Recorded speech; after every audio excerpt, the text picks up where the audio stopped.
Hey everybody, how are you doing? So, welcome to whatever this is. It's a Doctor Who talk, let's say it that way. I'm gonna talk about Doctor Who and you're gonna listen, and that's how it's gonna work. So, this is Heard Live. My name is Matt, you know this.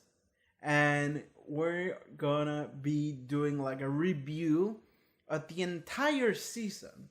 The entire season 8 of Doctor Who we just went through. So it's been a couple hours since I watched Death in Heaven, the finale. Uh, a couple hours, more like I don't know, like 7 hours, 8 hours, something like that. But it's been a bit. But it was basically today. So I wanted to do this while it's still fresh in my mind. Instead of waiting to go home and have the different setup, I was like, well, I'm doing this. Well, fuck it. I'm just gonna recharge the battery for the camera and just do this. And maybe I'll watch the Christmas episode that's coming next, so we can start a new season fresh. Everything's great, but I don't know. I'll see about that. But I really wanted to do a video where I would just like look back at the entire journey we had through the season and just talk about it. And I wanted to do like an episode ranking. It's subjective. This is just how I feel about it. I wanted to talk about some of the themes and some of the characters and all that stuff, all that fun stuff that we had that carried on from episode to episode and just did the season as a whole, because there were a couple stuff in it. So yeah, we're just gonna talk about it. So I do have my screen in front of me that I use to watch the reaction, and I have like a couple pointers there.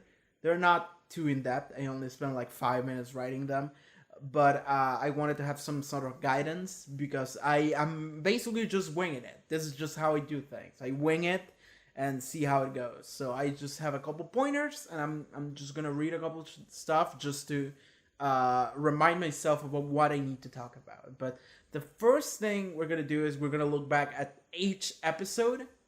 I have the titles right there. So first episode of the season, of course, is Deep Breath.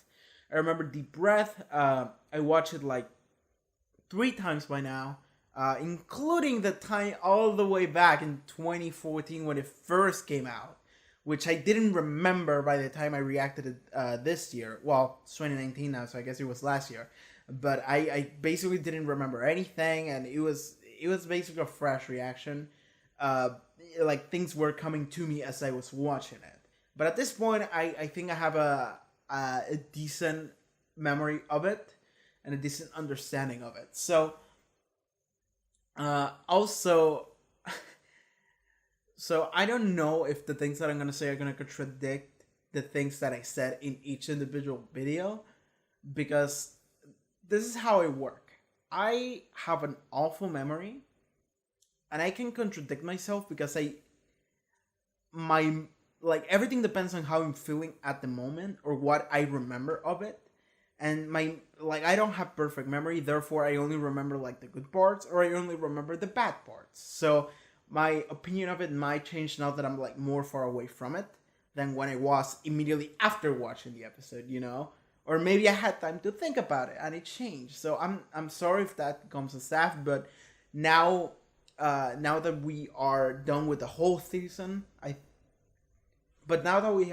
done with the whole season, I feel like it's a good time to just like do that. So let's start with Deep Breath. So right away, I want to say that I think a lot of people love Deep Breath, like love Deep Breath. I think Deep Breath is the number one video that I have on this channel. I think most people have watched Deep Breath than anything else. More than Adventure Springs in Time, more than Listen, even though Listen is up there. Listen's fucking great. But Deep Breath is way up there, and it might just be because it's the first episode of the season. But I think people really love that episode because I remember hearing like a couple people back in the day, and this might just be like a few select people's opinions, but I got the impression that this was how everybody felt, which was that people were like, Deep Breath is like the best introduction episode to a doctor, Like 11th Hour is second to Deep Breath. And having seen Deep Breath a couple times by now, I have to say I don't think it is. In fact, I don't feel too strongly about deep breath now that we're away from it. And like, even when I watch it, I feel like I wasn't too big on it. Because, okay, I'm just gonna focus on deep breath here. So deep breath, of course, is an introduction episode to a new doctor. But I feel like the thing that 11th Hour did was that it just showed you Matt Smith the entire time you were following him and he was doing stuff. Well, in Deep Breath, and I guess parallel to Christmas Invasion with David Tennant, the Christmas special for Series 1, David Tennant, the 10th Doctor, was just asleep the entire episode, except for like a little bit, like a very tiny moment that lasted like a 1 or 2 minutes, and then at the ending. And Deep Breath, I feel like, is like that, but less so.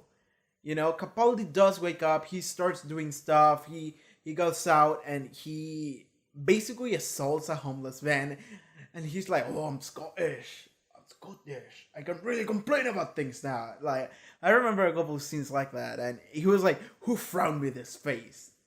These are tuck eyebrows. That entire sequence was fantastic. But the thing is that I don't feel like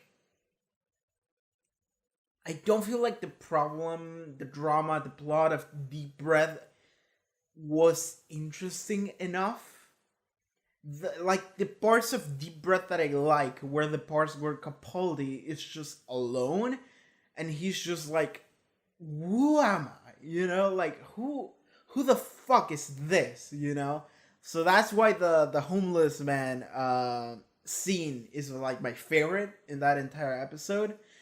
And also the fact that Clara felt dense in the sense that the entire episode, and I'm pretty sure that this is there in the reaction as well, is that it's just like, Clara, you know how this works.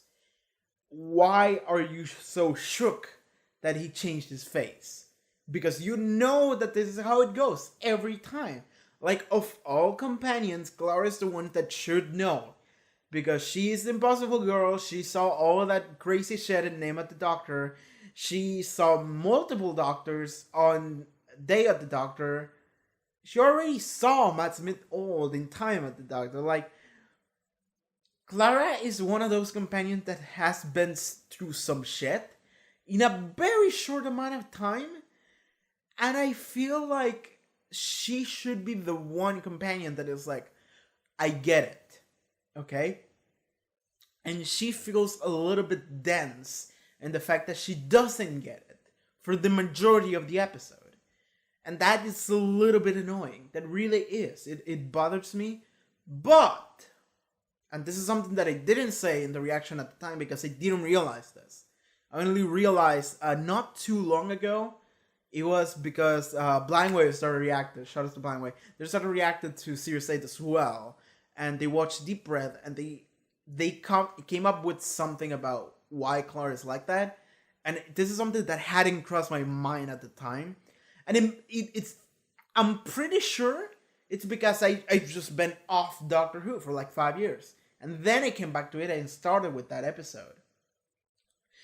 But the reason why Clara is like that, the reason why Clara is almost annoying in not accepting that this is the Doctor, is that they are trying to connect Clara to the audience. And I can totally see it now. I can totally see what they were trying to go for. Do I think that they did it well? No. But I see what they tried to do. And I understand the whole Clara thing more now. And I can appreciate it. Doesn't mean I like it, but I can appreciate it. Because they were trying to create a character that people relate to, because it's a character that you've been following for half a season now, Clara. And now you're following her, and you're struggling with accepting that this angry old man is the Doctor now, instead of this like young, funny bow tie man, And I can totally see that a lot of the audience, if not most of the audience of Doctor Who back in today or just in general are gonna be like having trouble to accept not only the change but also such a radical change, because Matt Smith to Peter Capaldi, it's like going from a puppy to a werewolf that is also a pirate. That analogy fell apart as soon as I started. I didn't know how it was gonna end. I'm sorry, but it's crazy how different Matt Smith is from Peter Capaldi. So I can totally see they were like, this is gonna be rough on some people, and then they were like, we need to come up with a way to make people feel like they need to stay. And they were like, we're gonna use Clara as a device to make people feel like they are understood, because Clara is feeling the same way that they are. And basically how the episode ends is like, I know he's different. I know he looks like the complete opposite of what you're used to. But just bear with him. It's gonna be fine. Just bear with him. You have to trust me. You have to trust him. It's gonna be alright. So now I understand that point of view with Clara. I understand and I can appreciate it more. Does it mean that I like that aspect of the episode more? No. But I can appreciate it and I can understand what the point of it was. Because they did this with Rose before, and I guess it worked. Because, like, here's the thing, is that in Christmas Invasion, you are only changing the Doctor. But in 11th Hour, you're changing everything. Which means that you have nowhere to fall on. You have nobody to fall on when it comes to who's gonna carry this episode. So they're like, alright, we need to make Matt Smith go. Matt Smith go. Hit the Matt Smith button and make sure that he delivers some fucking line. He does some weird shit. And he did it, and 11th Hour was awesome because of it. But Deep Breath, I feel like it's trying to do the same thing that Christmas Invasion did. But like, okay, I think it's better than Christmas Invasion, but I'm realizing something now, and it's that I didn't like Christmas Invasion that much. I really didn't. Now that I think about it, because I haven't thought about Christmas Invasion in a long time, because it's been a long time for me, you know? It's been years and years and years. So, yeah, I'm realizing I kind of didn't like Christmas Invasion. And Deep Breath took a page of it, and that is the part that I don't like. So,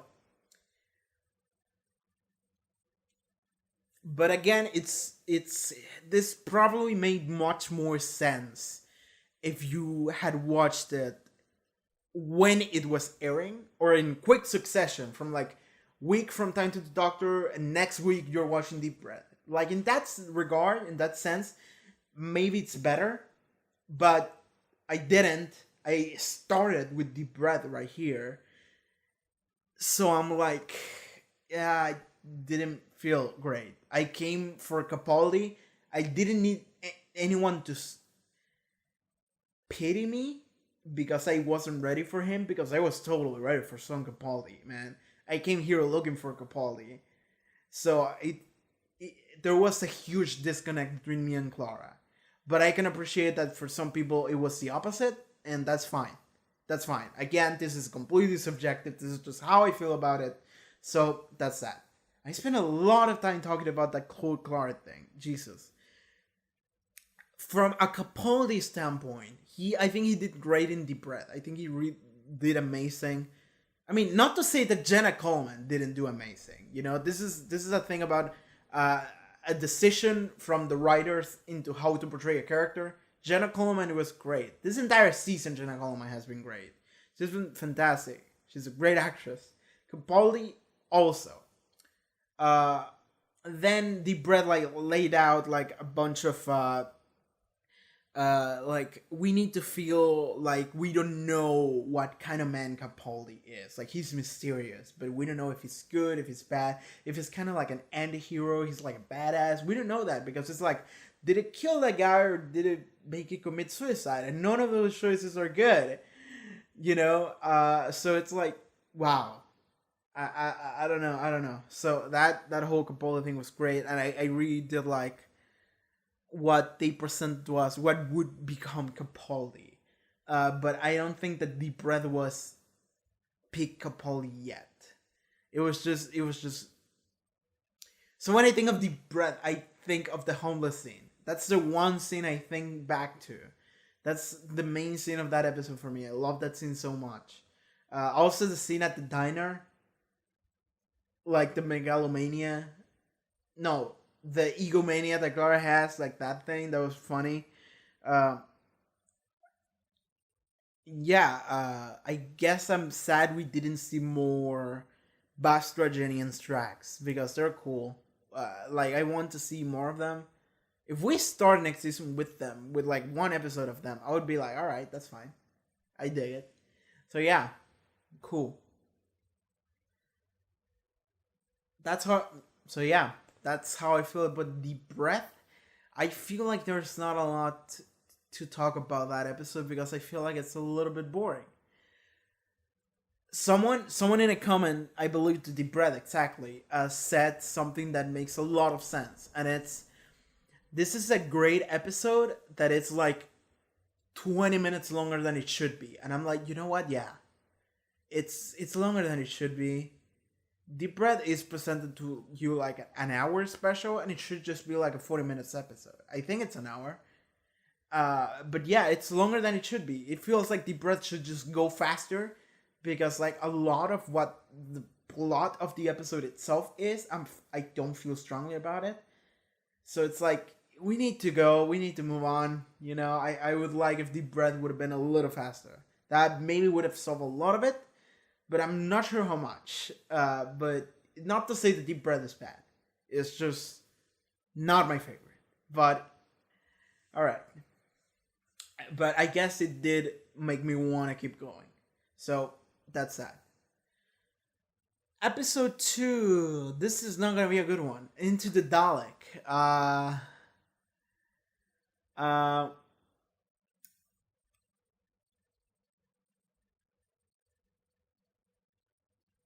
it's not that I don't like Into the Dalek.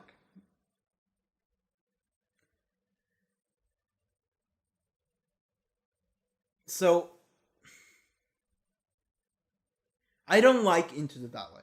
Not to say that I dislike it, just that I don't like it, which is different from disliking something.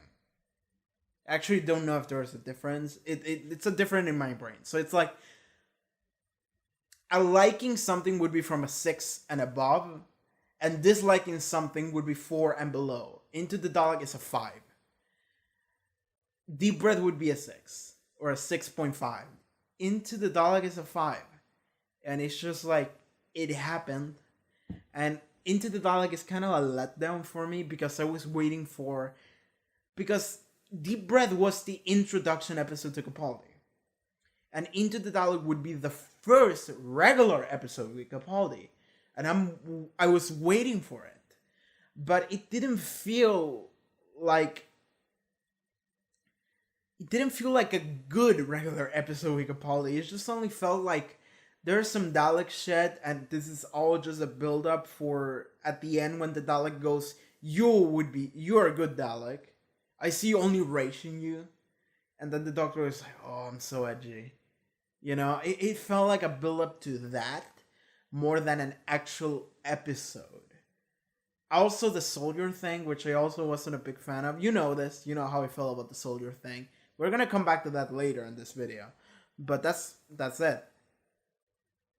It's the entire plot of the episode is just like the idea is we're gonna miniaturize ourselves and go inside the body of this living creature. And it's like I've already seen this same story so many other times in so many other different pieces of media, man. Like I remember watching I don't know the name of it in English, but Osmosis Jones, you know that movie? And then they made a show about it. I watched that shit when I was a kid. So like I already have seen this exact same like idea. executed multiple times. So Into the Dalek didn't really do anything creative with it. And the only thing it did was to like make me question again, is Peter Capaldi good? Is he a good doctor? He seems very angry and edgy all the time. He seems very grumpy, and it's like, yeah, but at the same time, I don't feel like that's how do I put this? Like, I feel like the answer to the question is always that he's good because he's the main character, and also because he's a doctor, and the doctor as a character is just like, he's good. He's good. He wants to help people. Like, at the end of the season, he comes back around to that, and it's like, yeah, I'm just passing through. I'm just some dude, and I help whenever I can, and that's it. That's all the doctor is.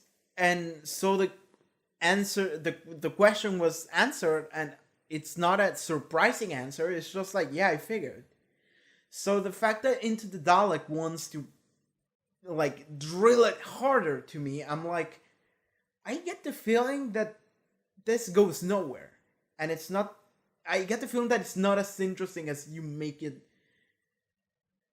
You're trying to make it be, you know. So Into the Dalek, ultimately, it's a 5 because I do enjoy just seeing my dumb sci-fi bullshit, so that's why I like it to some degree. But it's a 5 because it has so many drawbacks, because it doesn't have any creative ideas. The entire idea of what you're gonna do in this episode, the entire plot of going into something else, miniaturizing and fixing it from the inside, is like, and fighting the antibodies, you know, all that shit. It's like, I've already seen this. It's so unimaginative. And I'm just like, sure. And then the entire thing of the episode is just comes back to Capaldi, and it's like, is he a good man? And I'm just like, I guess, but sure, we'll keep this question going and see where it leads. But I had a feeling he would just end up in he's okay, and it ended in the last episode of the season with he's all right, and I'm like, yeah, I figured.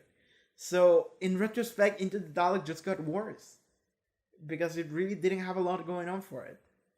It really didn't.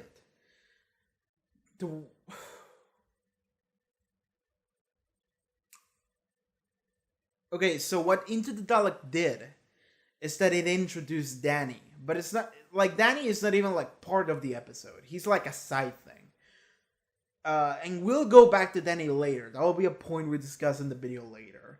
But I guess as far as the plot of the episode, Into the Dalek, Deep Breath, it's Into the Dalek is just I don't know. It's a 5, solid 5. So yes, didn't feel too strongly about it. So here is where the season actually. Here's when the video becomes more positive. So everyone smile. This is gonna become more positive, I swear. So, episode 3, Robert of Sherwood. I fucking love Robert of Sherwood, and I don't think that this is like a fan favorite, and I don't think that people even like look at Robert of Sherwood and they remember it. Like, I feel like people just forget about Robert of Sherwood. Like, I don't know, because this is the area of Doctor Who and Doctor Who fandom that I have no knowledge about, because I just experienced it. So I don't know how much people give a shit about all of these episodes, except Golden Moon. That one I know how people feel about. But Robert of Sherwood is an episode that I don't know how people feel like, and I feel like it's an episode that people forget about. They don't think about it. But Robert of Sherwood, I'll remember it for fucking ever, because I watched Deep Breath, like, and I just explained to you why I didn't feel too strongly about Deep Breath. Like, it was okay, but it wasn't like it wasn't like, it didn't sell me on anything. It was just like, okay, I guess I'll continue, but it didn't actually make a sale. Into the Dalek 5, like, I was just like, sure, Into the Dalek is the most non-episode ever, and well, no, there is actually another one that is worse in this season, but Into the Dalek is just like down there, and I just wasn't feeling it. And then I watch Robert Sherwood.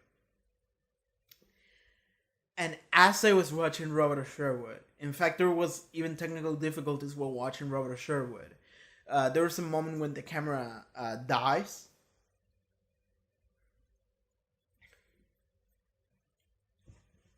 So there's a moment when the camera dies, like halfway through the reaction. You can actually see it, I'm sure. And I don't remember if I explained it. Maybe I explained it in the description of the video. But like 1 minute of the reaction, or like 2 minutes, got lost as a result. But I went back, like, when I noticed the camera wasn't recorded, like, I paused the video, I took a screenshot of the exact frame where I stopped, and then I went back and I made sure that everything worked again, and I resumed, and I made sure that we would go through that fucking episode. And the thing about Robert Sherwood is that even with those technical difficulties that usually make my life miserable, I was like very happy after I was done with the episode. I was like, yo, this is what I'm here for. Because I started this Doctor Who reaction series, and I was like, short, deep breath, and then Into the Dalek. I was like, come on, man, I'm not feeling it. But Robert Sherwood saved the day. Robert Sherwood saved the day. When I think of this reaction series of Doctor Who I've been doing, I don't remember doing Deep Breath, and I don't remember very much doing Into the Dalek, and I don't even remember actually taking it seriously back then. You know, I feel like I only watched them and I just uploaded it, and I didn't really care too much about it. But when I watched Robert Sherwood, is the moment that I was like, this is the Doctor Who I want. This is the kind of shit I want. This is the episodes I want. When I watched Robert Sherwood, I was like, yes, I'm in. I'm gonna keep watching. I'm gonna keep doing this stuff. I love it. Robert Sherwood actually saved the goddamn day, and you all have to thank Robert Sherwood for that. Apologize to Chris Chibnall, because Robert Sherwood is great. I mean, a lot of y'all hate him because of Series 11, and I can't convince you not to, because I haven't even watched Series 11. So I'm not gonna say anything. But Robert Sherwood, that episode right there, that's the good shit. So yes, I love Robert Sherwood. It was a fantastic episode. Now we're gonna actually talk about the episode itself. But I feel like I said in the reaction, I'm sure, but Robert Sherwood felt like a very classic Doctor Who episode. And I don't mean like Doctor Who classic. I mean, like, this is typical Doctor Who. This is core Doctor Who. Like, when I watch a Doctor Who episode, I'm expecting an episode like Robert Sherwood. That's the default Doctor Who episode experience that I want to get. And I'm sure that what anyone expects out of a regular Doctor Who episode is different from person to person. Because Doctor Who goes all over the place. So I'm sure everybody has a different default type of episode. But to me, Robert Sherwood is that exact default type of episode. And that's exactly what I want. So when I watched Robert Sherwood, I was like, this is exactly what I wanted. And I was so happy about it. And I still am. Robert Sherwood is a fantastic episode. I love it. It's a really goofy episode. Like, the solution to the problem was to shoot like a golden arrow into a spaceship, and then the spaceship managed to get outside of orbit and fucking blow up. It was so fucking stupid. It was great. I loved Robert Sherwood, and the entire dynamic of the Doctor being so jaded and grumpy and angry, and the dynamic between him and Robin Hood. It was great. It was so good.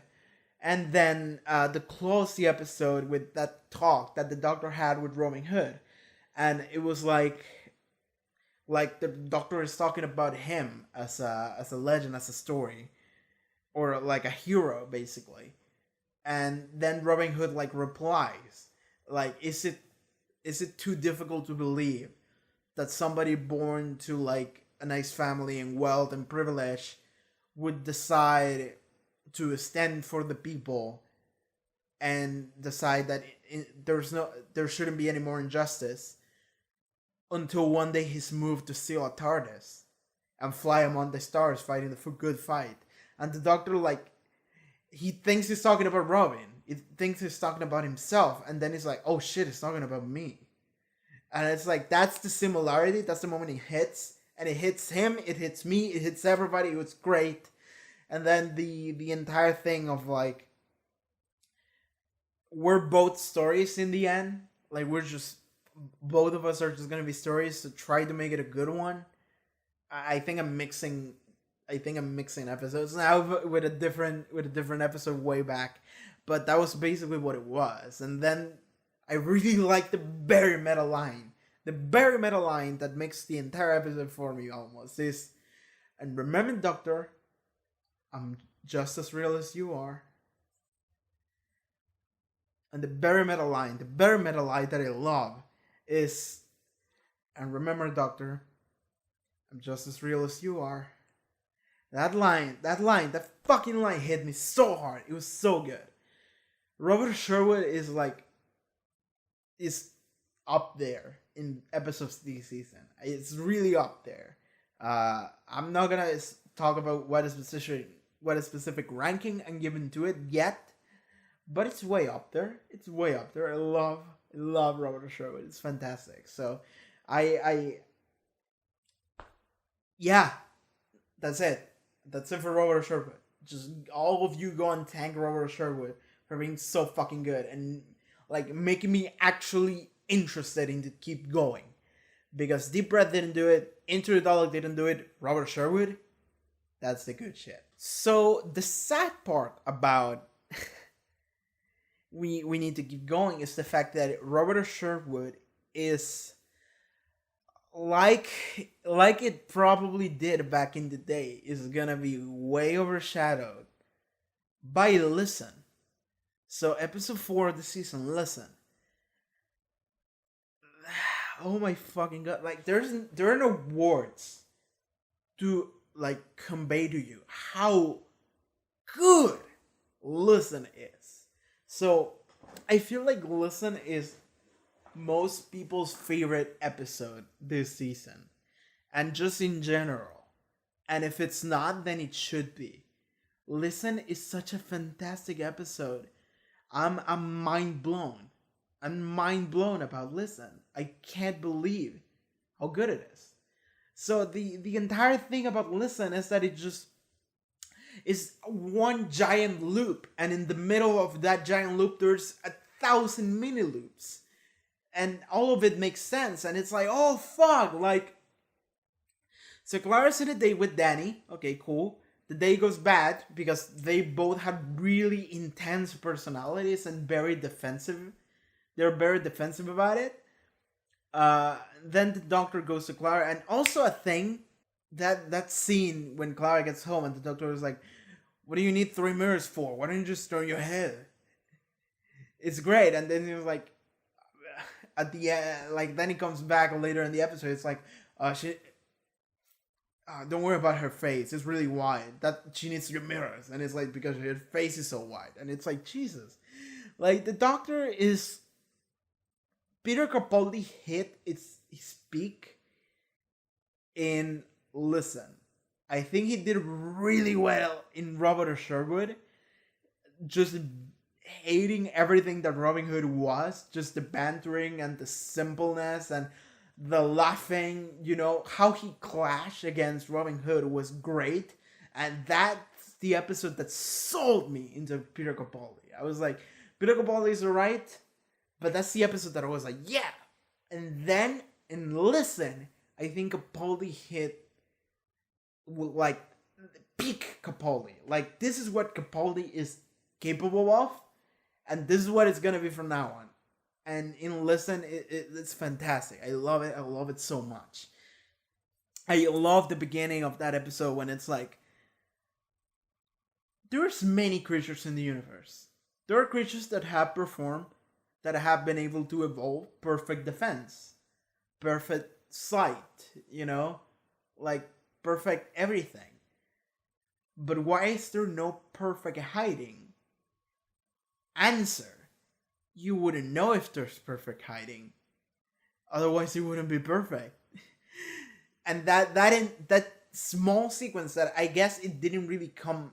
I guess it didn't really matter too much in the end. But that sequence of thought is something that I was like, yes, I like this because it's a sequence of thought that I had, like, in the past. I've just, those stoner thoughts that you have sometimes when it's like you're just thinking about some dumb shit and you go, yo, crazy, right?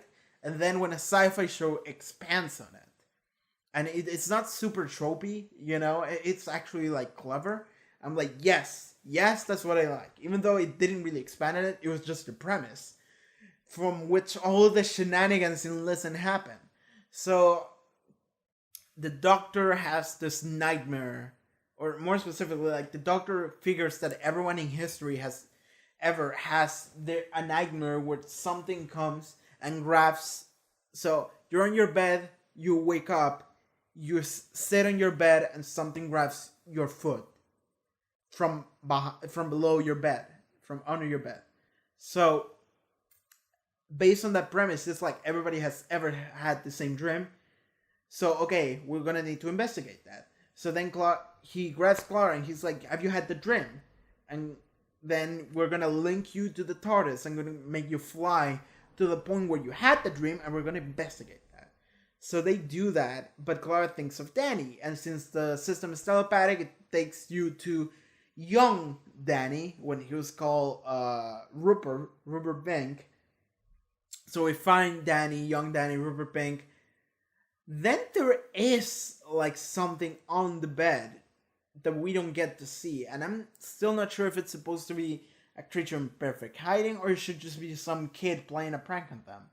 I guess ultimately it probably was just a kid playing a prank. So I guess ultimately it was a kid playing a prank on them, because that's what makes sense from the narrative we are given at the end of the episode.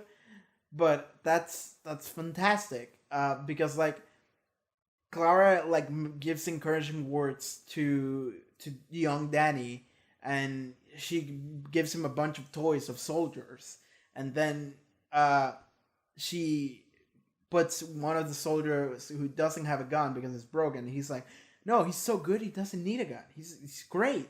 He's the leader of them all. He doesn't need a gun. He has his brain or something like that. And we see a shot of the Doctor in the background, like the focus goes from Clara and goes to the Doctor, and it's like, yeah, Clara's kind of talking about the Doctor. He doesn't need a gun. He's a leader, and he's really good, and he doesn't need a gun in order to do the things that he needs to do, And then Clara's like, what would you name this? Do you have a name for the toy? And Danny is like, yes, Dan the Soldier Man. He doesn't know in the future his name is going to be Dan, so he just names the kid Dan the Soldier Man.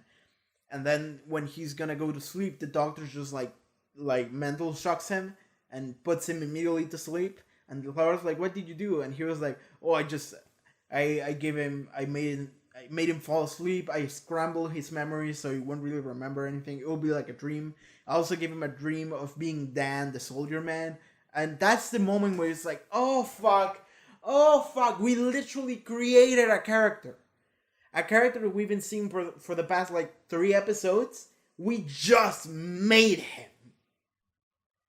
From when he was a kid. We literally just made him.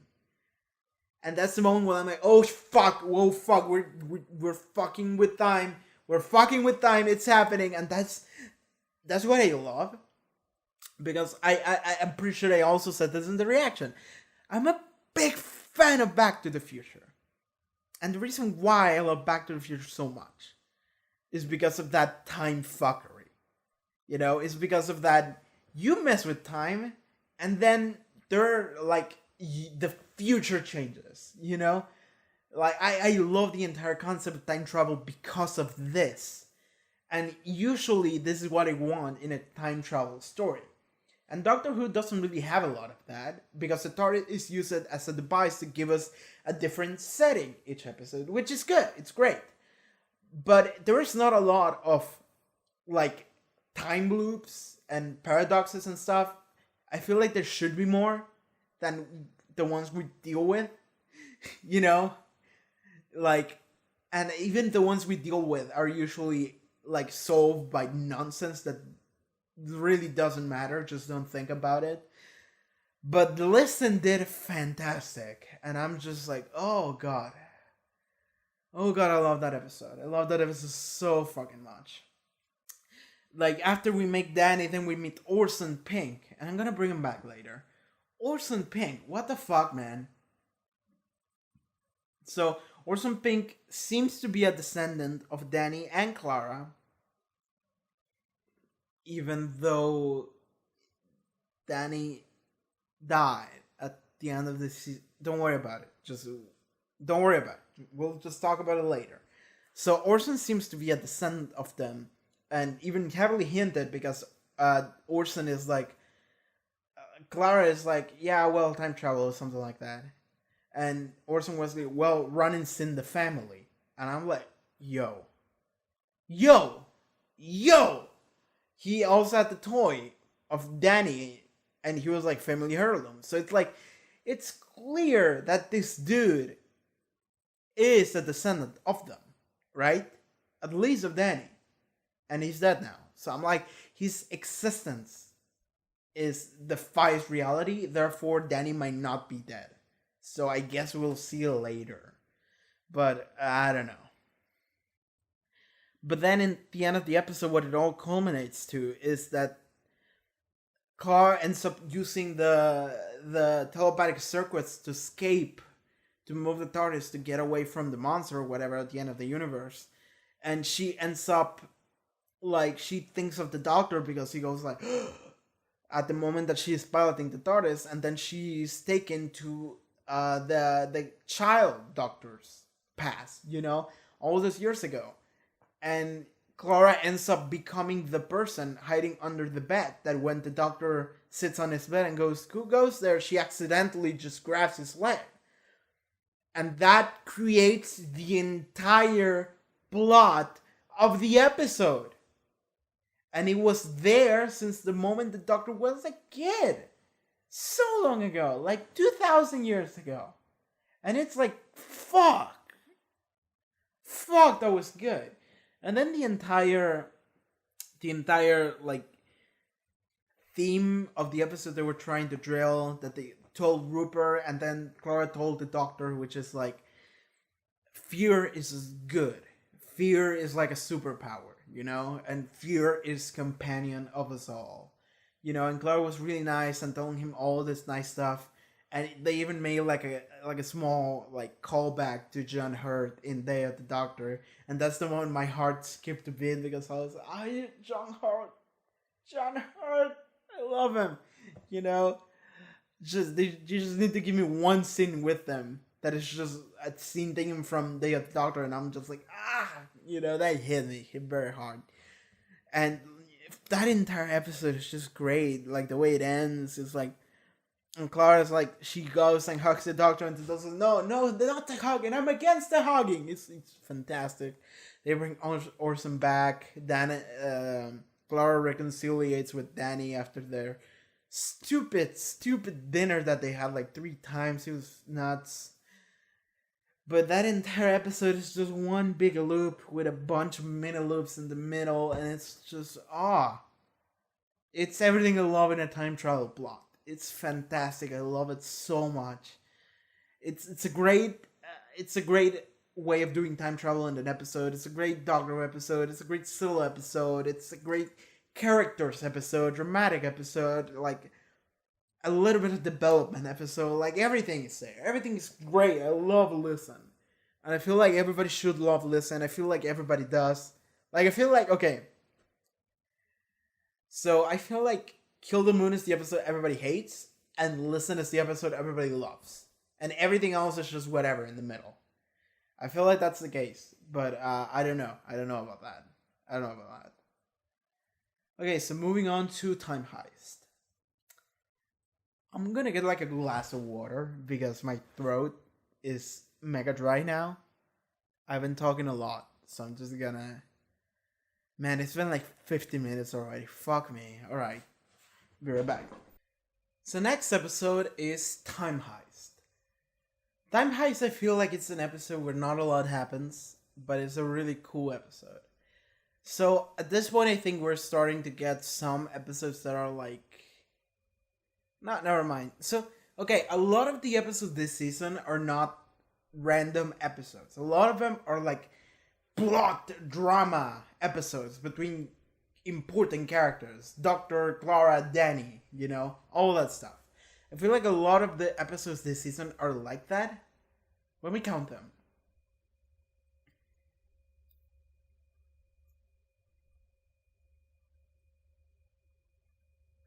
Yeah, like most of them, like 8 of them are like drama episodes between the main characters. So, not to say that that's a bad thing, but like, yeah, like, I don't know, it's weird. I was expecting more, like, again, Robert Sherwood, that is a completely, like, episode that you could put literally in between any episodes and it would work. And I loved it for it, that was great. There was not a lot of drama, but sometimes drama can be good. Like, Listen is fantastic, so. Alright, moving on, but yeah, Time Heist. So Time Heist has this plot twist at the end, which is not really a plot twist, more like an explanation, and it's like, whoa, oh, were you surprised? Were you expecting that? And I feel like a lot of people were. But it's still like somewhat surprising, I guess. Which was the doctor was the architect. The architect, the guy who designed this entire thing that it was gonna happen, the bank heist, I guess. But what was cool is that we did have like a cast of characters that would be our allies for the entire episode, and they didn't like turn at any moment or anything. They were just good the entire way through until the end, and we had a nice goodbye, and that was that. So yeah, shoutouts to Sai and Savoria. They were cool. They're really cool. Shoutouts to them. But we had a bank heist episode, but then it's like, it's not only a bank heist, it's a time travel heist. And it's like, yeah, that's the name of the episode, it's Time Heist. But then it turns out that it's not even a heist, it's a rescue. That's the part that I really do like, the ending. Because I really like the idea of the main bad guy being just someone. Okay, so the main bad guy is also the person that started the quest. It's like if the main bad guy just came and told you, go and kill me, please. Or not kill me, that wasn't the point, but go and fuck my shit up. Which is what they did with the bank, but I guess it wasn't their fault, it was a solar storm, I guess, what fucked with the bank. But still, it's crazy because Madame Carabraxis, like, I'm thinking who was the one calling, and then I'm like, oh, Madame Carabraxis is the evil bitch. And then it's like, yeah, Madame Carabraxis is the evil bitch, and also she's the one that called. Because the doctor figures it out at the last second, and he's like, he writes in a piece of paper, it's like, I'm a time traveler, here's my number of the TARDIS, here. And she's like, what the fuck is wrong with you? Why are you giving me this? Like, she's just taking her treasure before everything blows to shed, and she takes the paper and whatever. And she's like, why? And the doctor is like, because one day you're gonna be old. You're gonna be dying, and you're gonna be full of regrets. And at that moment, call me. And it makes sense, because then at the beginning we see the memory, and it's like, Madame Carabraxis got old, she's dying, and she's full of regrets. So she called the time traveler that she met and told him, hey, go and do the thing that made it so you gave me the paper with the number. And it's not just to make the loop work, it's because you need to take the prisoners that we had, the mind readers, the tellers, and you need to save them because it's the last two of their kind, and I can't have them die on this solar storm in my fucking bank as prisoners. Save them. You know? And I really do like that. I like that a lot. When the bad guy just had the time, you know, they lived their entire life, and at the end of it, they are full of regret. They know they did some shit, they regret it every second, and they wish they could change it. And then she's like, he can change it, you know? He told me he could change it. By me doing this, it would actually work, and that's what would make it him to be there in the first place. Like, it's another case of a time loop. Like, listen, it's a bunch of time loops, but this one is a single one. But it's fantastic, and I love it very much. Like, the idea of buying heists is also like not that creative, but it's cool. But then it's cool. The coolest part of the episode is the fact that it wasn't even a heist. It was a rescue operation, and it was a rescue operation thanks to time travel shenanigans, bitch. And I love that. I love that so much. Yes. Yes.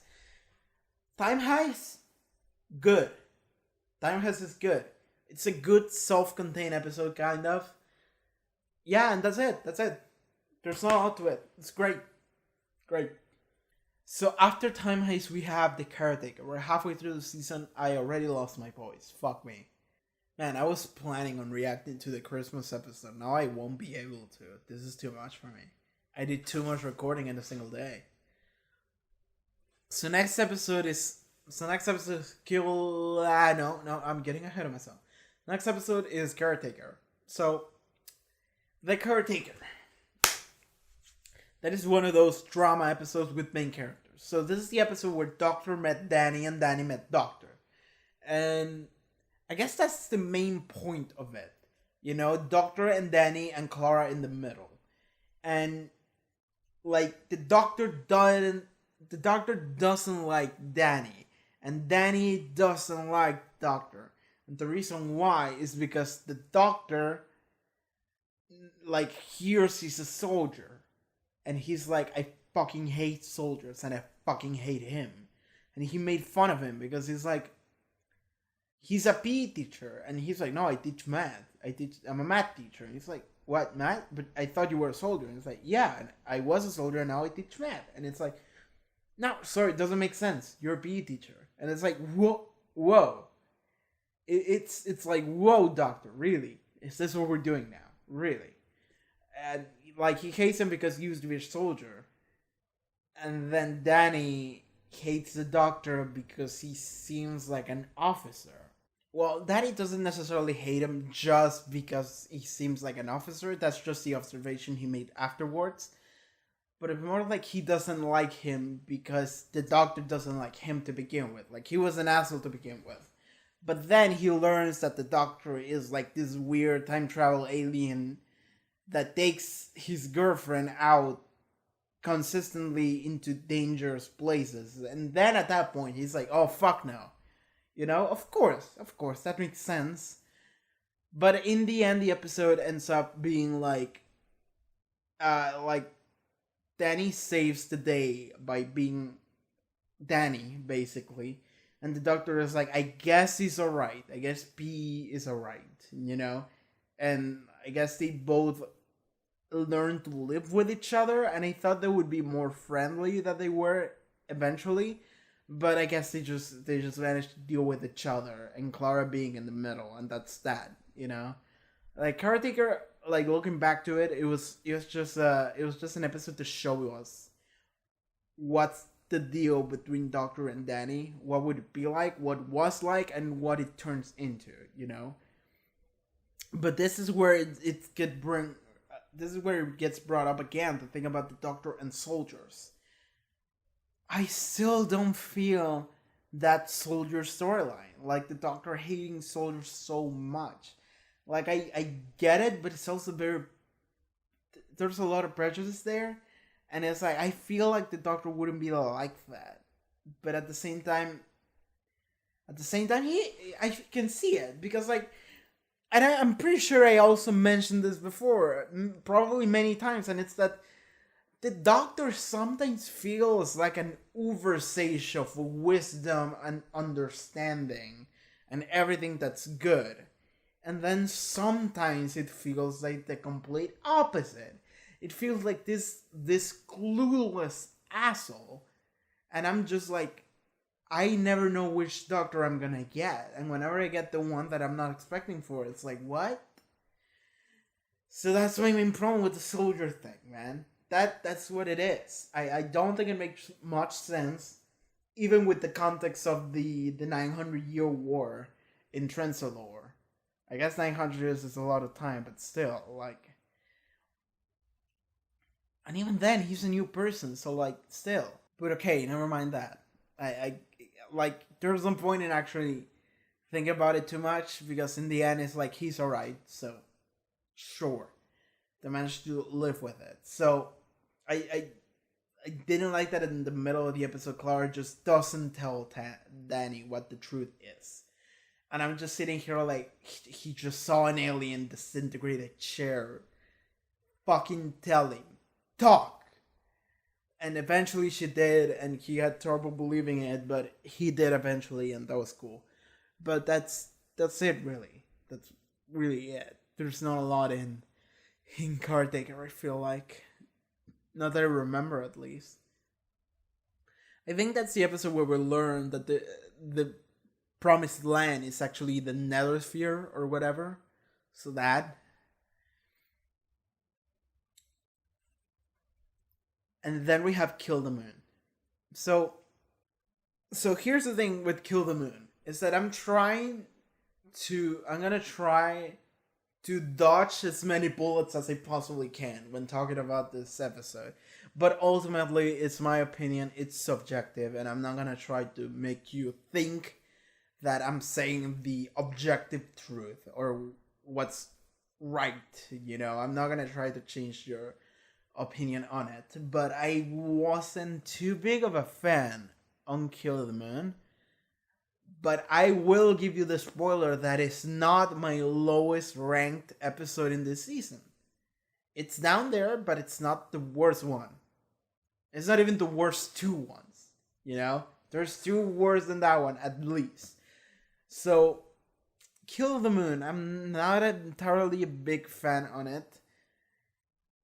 And I heard that there's people that are. I actually read like reviews of the episode that were like, this episode is awesome. And I'm just sitting here like, sure. Like, I'm glad you had a good time watching this episode.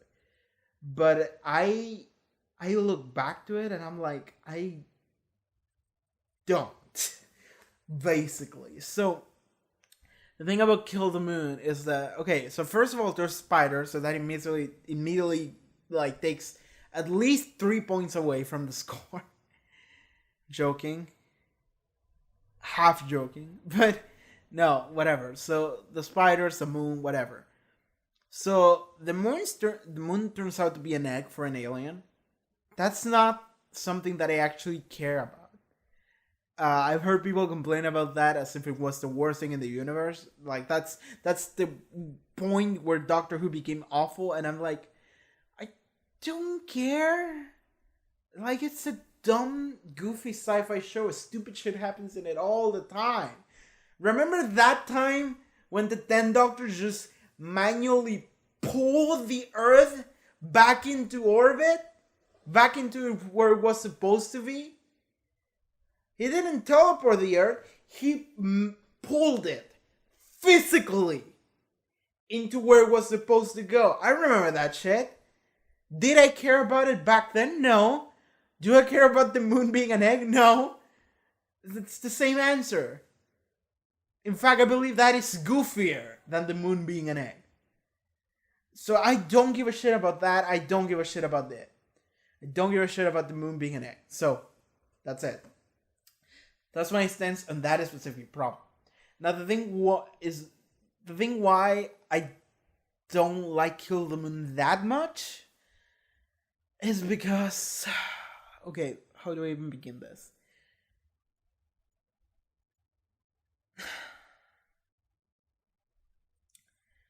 The plot of the episode itself, not great. The problem of the episode, I didn't think it was that interesting. Maybe it's my arachnophobia taking over, but I didn't enjoy it. And I didn't think it was too interesting. And then on top of that, you add the fact that the doctor decided to peace out halfway through the episode. Not halfway, like 3/4 of the way there, or 3/5. That sounds more fitting. He decided to just leave, and that was weird. That he just left and abandoned Clara and the kid and the other woman, and it's like, why? Because again, I said it in the reaction, I believe, is that you don't need to leave in order to make a stand that you're not gonna make the decision. You don't need to leave if you don't want to make the decision. You can just shut up. You can just sit in a corner looking all intense with your mighty eyebrows, but not actually make a decision. You don't have to leave. Because that feels so shitty. That feels so shitty for Clara and the kid and the other woman, Mostly for Clara, I guess. That felt really shitty for them. And even if you show up again at the last second and save them, it's like, he showed up the second after the button had to be pressed. So he was expecting Clara not to press the button. But like Clara said, she almost did. That behavior is inexcusable. Now, this is where I can see a big argument happening, and I don't think I'm gonna stay too long on it, because I don't want to be part of that shit. But the argument would go into, is that out of character and thus bad? Or is that in character? Like, the thing that he did is shitty, but it is theoretically in character, therefore it's not bad. Because it makes sense. Like, if the character does a shitty thing, it doesn't mean that it's a bad writing. It just means that the character did a shitty thing, as long as it makes sense within the context of the character. But I feel like it doesn't. That's the thing. I feel that it doesn't make sense in the context of the character. That's where I stand. The problem doesn't come from Capaldi was being a shit. Like, the doctor was being a shit, and he left, and it makes sense. It's coming from the doctor was being a shit, and he left, and I was not expecting that. And I think he would never actually do that. It doesn't make sense to me that he did that. So that's where it's coming from. It's coming from the fact that I don't believe that the doctor would just do that. And thus feels like bad writing. Is it bad writing? I'm not here to have this argument. Because the thing is that I'm not here to talk shit on writers or on specific people. I'm just gonna say the things that I like and I didn't like. And maybe give compliments away. I'm not here to talk shit on what anyone did as their job. Because fuck it. They're out there doing something and I'm just here making dumb YouTube videos, But ultimately, that's how I feel about it. And that's why I didn't like it. What I did like is that Clara, at the end of the episode, she just told him everything. She just told him exactly how she felt. She just threw all the shit on the table. She just went off on him. And I was like, good. This is good. This is the one redeeming quality of this episode, because if they had just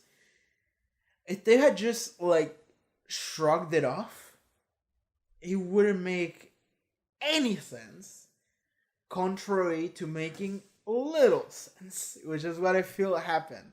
So I am very thankful to Jenna Coleman for making an amazing job of selling that scene, selling that outburst.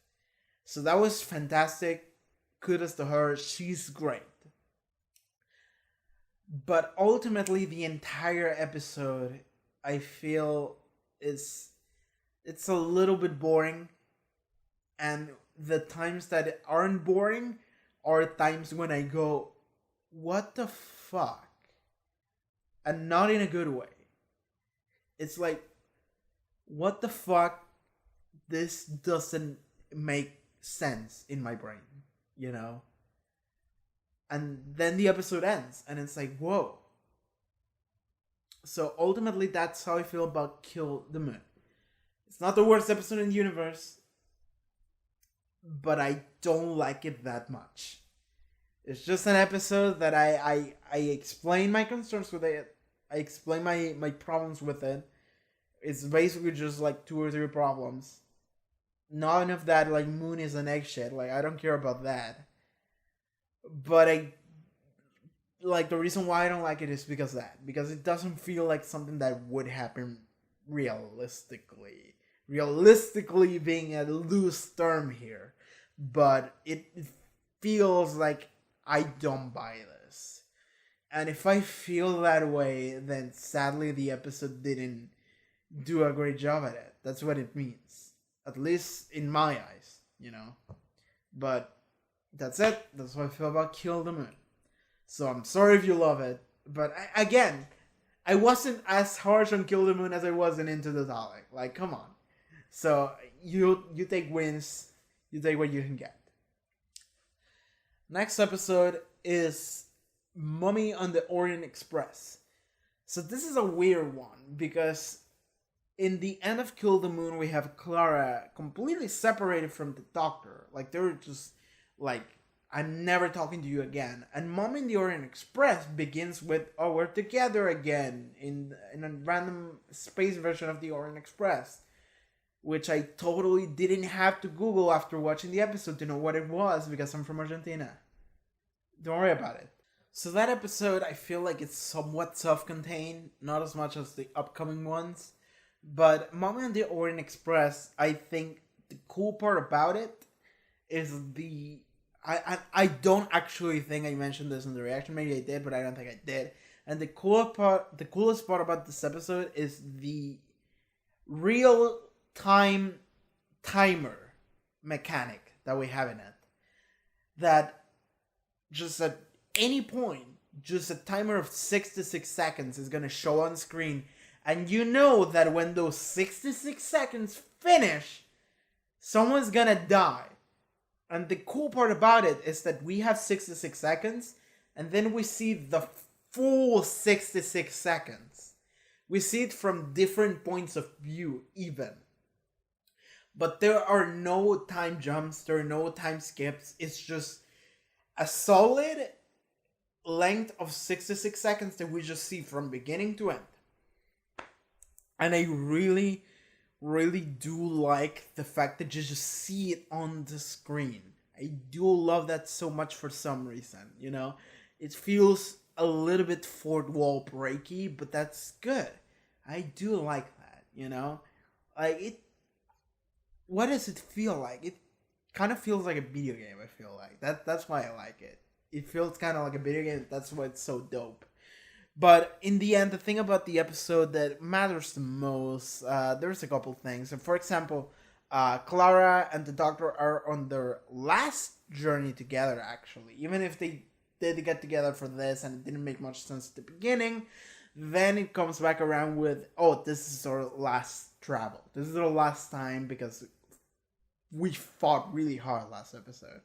So that makes some sense.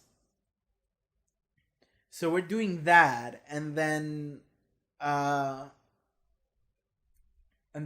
is struggling with do I want to leave or do I want to stay? And eventually she ends up choosing that she wants to stay. She wants to keep traveling with the doctor, and she lies to him in order to achieve that. And that's alright. But the thing is that, but then in the episode itself, it's weird because Clara is not actually like an active member of the struggle in the episode. The struggle in the episode is mainly from Capaldi and a group of people in the train. So Capaldi just talks to a bunch of people. There's a guy that I don't actually remember a lot of them. I don't remember the names, and I don't remember what they did. But there's like a guy with a hat that he meets, and he's like, "Why are you interested in this machine that gives this person for this old grandma that died or something like that?" Then he meets like, I don't know if it was like an archaeologist or something like that, but he knew about history. He knew about this like ancient Egyptian thing. He knew about the mummy. He knew about like history and mummies and stuff like that. That was cool. Uh, then there was the like captain, the captain that was in charge of the entire train, which left people like twice, and then the third time he was like, okay, no, there's something fishy here. All right, I'm gonna help you, doctor. Like there were a number of people that actually tried to solve this, and then it turns out that the train wasn't a train at all. It wasn't like a tourist train. It was a legit like laboratory that an entity known as Gus like put together every like great mind that he could find and made it solve the mummy puzzle and just kill everyone that didn't.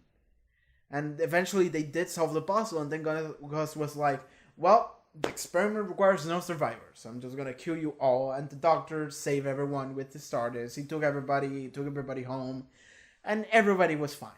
Except the people that didn't make it past the mummy thing, but I like that. And then the mummy turned out that it was a soldier that was basically commanded and somewhat cursed. Not really a curse, but kind of like a curse where it would be forced to fight against anyone that wasn't on his side forever, because he was a soldier.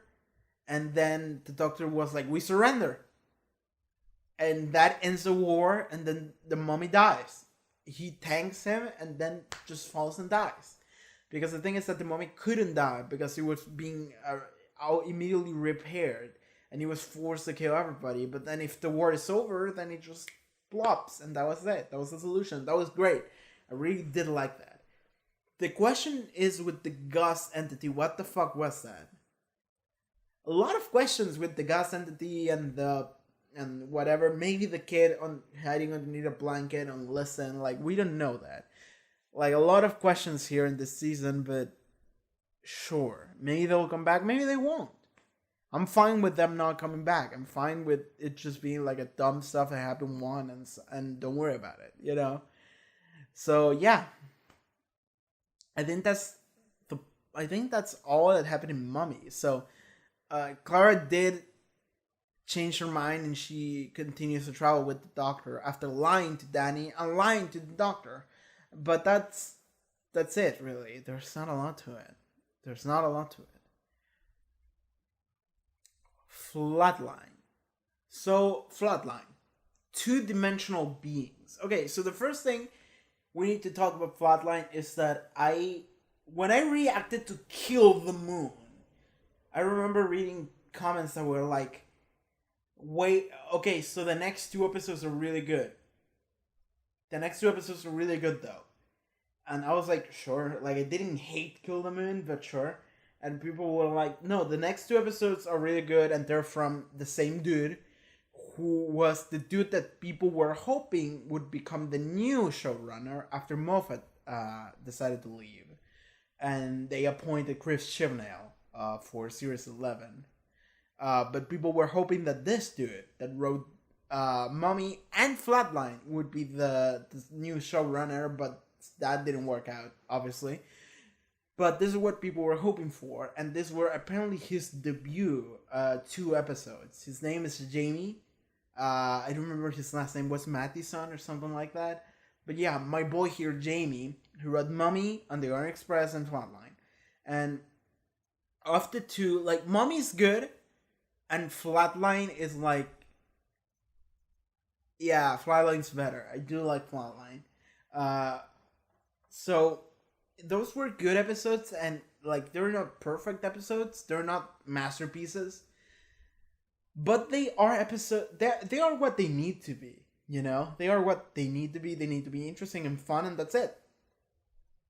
And considering that this is the first time this person wrote these episodes, and these are the first 2 things he ever did, these are really good.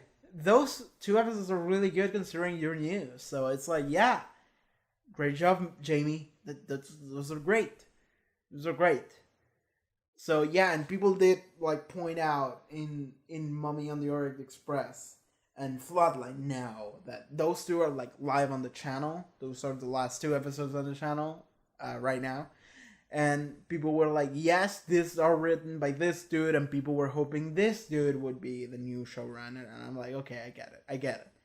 I get what we're doing here. And I get now that people do seem to really like his stories. So I'm looking forward to whenever I see his name on screen now, I guess. So, talking about the actual episode Flatline here, it's about 2-dimensional creatures that are basically invading our dimension or 3D dimension and trying to understand it. But they basically become like invaders, and they're basically trying to take over and fuck up everything. And fuck up everything and everyone, and they're just killing people, and that's it. So I think that they are a villain. It's not really a villain, it's like an entity villain, antagonist, that is a really interesting concept, but I'm not sure if the way that episode went was the best like possible thing you could do with them. So the name is the Boneless, that's her name, which I still don't feel too strongly about, but whatever. Like, I feel like the main thing about that episode was the fact that Clara took on the role of the Doctor. So I feel like the main thing about that episode is that Clara took on the role of the Doctor. She actually stepped up and she was a leader for the entire episode, while the Doctor took a more like an assistant role, you know? Which was really nice to see. I really, really did like that. That was good. And I feel like that's the main thing about that episode. We do have a really interesting idea for an antagonist, for a villain. But I feel like there's not a lot to it after that. Like, I feel like the way the issues and the solutions and all that go for the rest of the episode, it's like, yeah, sure, whatever. But when it comes to Clara and when it comes to the people we saved, which was the old asshole, the young black guy who did all that graffiti, he was great, and the train driver. So we saved like a different, like we saved 3 completely different people, and in that we get to see the reflection of what it usually entails, the job of being the Doctor. And it basically amounts to you save what you can save. You don't get to save everyone, but you do your best to save everyone. Like, no matter if you save the old man asshole to fuck up everything, that guy, fuck that guy. But you save him. Because you save what you can save. You don't get to choose. You just get to try your best. You know, and I do like that a lot. And Clara felt that. And that was great. I feel like that's the main point of that episode, and I really did like that. And the idea of 2-dimensional beings are crazy. Like, when they took that entire woman's like nervous system or circulatory system, I think it was nervous system, and it was just imprinted on the wall as like a design. and I didn't even notice because it just looked like a cool design. And then it's like, no, that's the just nervous system. And I'm like, oh fuck, that's freaky. And that's the moment when I started freaking out, and I was like, God, that's cool, freaky but cool. And then also when we had the one guy with like a number, and they're just calling his name, and then Clara like moves a little bit to the left and sees that his entire body is two-dimensional and it's just imprinted in different items, and you don't get to see that until you like change your perspective by looking at it from like a different angle, and then it's like, oh fuck, he's gone. That was really cool. And we did have the doctor like for a moment being like very sincere and about how he feels about Clara, and that I thought that was really nice. I thought that was really, really nice. That was cool. Alright, jackets off. Let's talk about In the Forest of the Night. So In the Forest of the Night, this is the episode that I watched out of order. So for those of you who didn't catch it in the reaction for the finale, I watched Dark Water before I watched In the Forest of the Night. So I accidentally switched episodes 11 and 10. So, whoops. But, okay, so In the Forest of the Night, let's just talk about it. So I watched it yesterday. That episode, it's not great, ain't it? Like, I'm no easy way of putting it, but In the Forest of the Night, I feel like it's one of the weakest episodes in the entire season, because nothing really happens in it. Like, I feel like if I had completely skipped that episode, which I did, I wouldn't miss anything. But then again, that's just the nature of Doctor Who episodes, aren't they? That's just the nature of Doctor Who episodes. Like, they're not all of them this season, but a lot of them are very self-contained. Like, I could have just skipped Robert Sherwood, not that I would want to, but if I had skipped Robert Sherwood, this season would have been fine. Like, I wouldn't have even noticed. But the thing about In the Forest of the Night is that it's not only like completely skippable, it's boring. There's just not anything about it that makes me interesting. Like, okay, so in Robert Sherwood, you have like a clear antagonist, and you have this clear issue, this clear problem, and you need to do this one thing, and you need to save the day, and you need to do this thing, and this is what would save everything, otherwise this would be the consequences, And in the middle of that, you have a lot of bantering and just the Doctor and Robin Hood fighting, and that's fun. But in the Force of the Night, it's just... So the Force just showed up in the middle of the world, I guess. The entire world just became forest. And the mystery of it is fun. Like, not knowing where we're going is fun. But then we don't really go anywhere. It just turns out that the forest had a conscience. Like, the trees just had a conscience. And then it's like, well, the world is gonna get burned by a solar storm, and we're not gonna get to do anything, and that's it, I guess. Everybody just gives up, even though it's a paradox. Therefore, you should never give up, because then that means that there's hope, And then the solution is, oh shit, it wasn't gonna happen anyway, so we're fine. And that's it. There's no solution, There's no... Like, the fact that there's no solution means there's no problem to begin with. It's just a bizarre scenario we're presented, but ultimately nothing happens in it. And that's the letdown. Because when the episode starts, I'm like, oh, this is weird. I like it. I want to see where we go from now. And then we go nowhere. And that's the disappointment. That's the disappointment about this episode. I feel like this episode was just...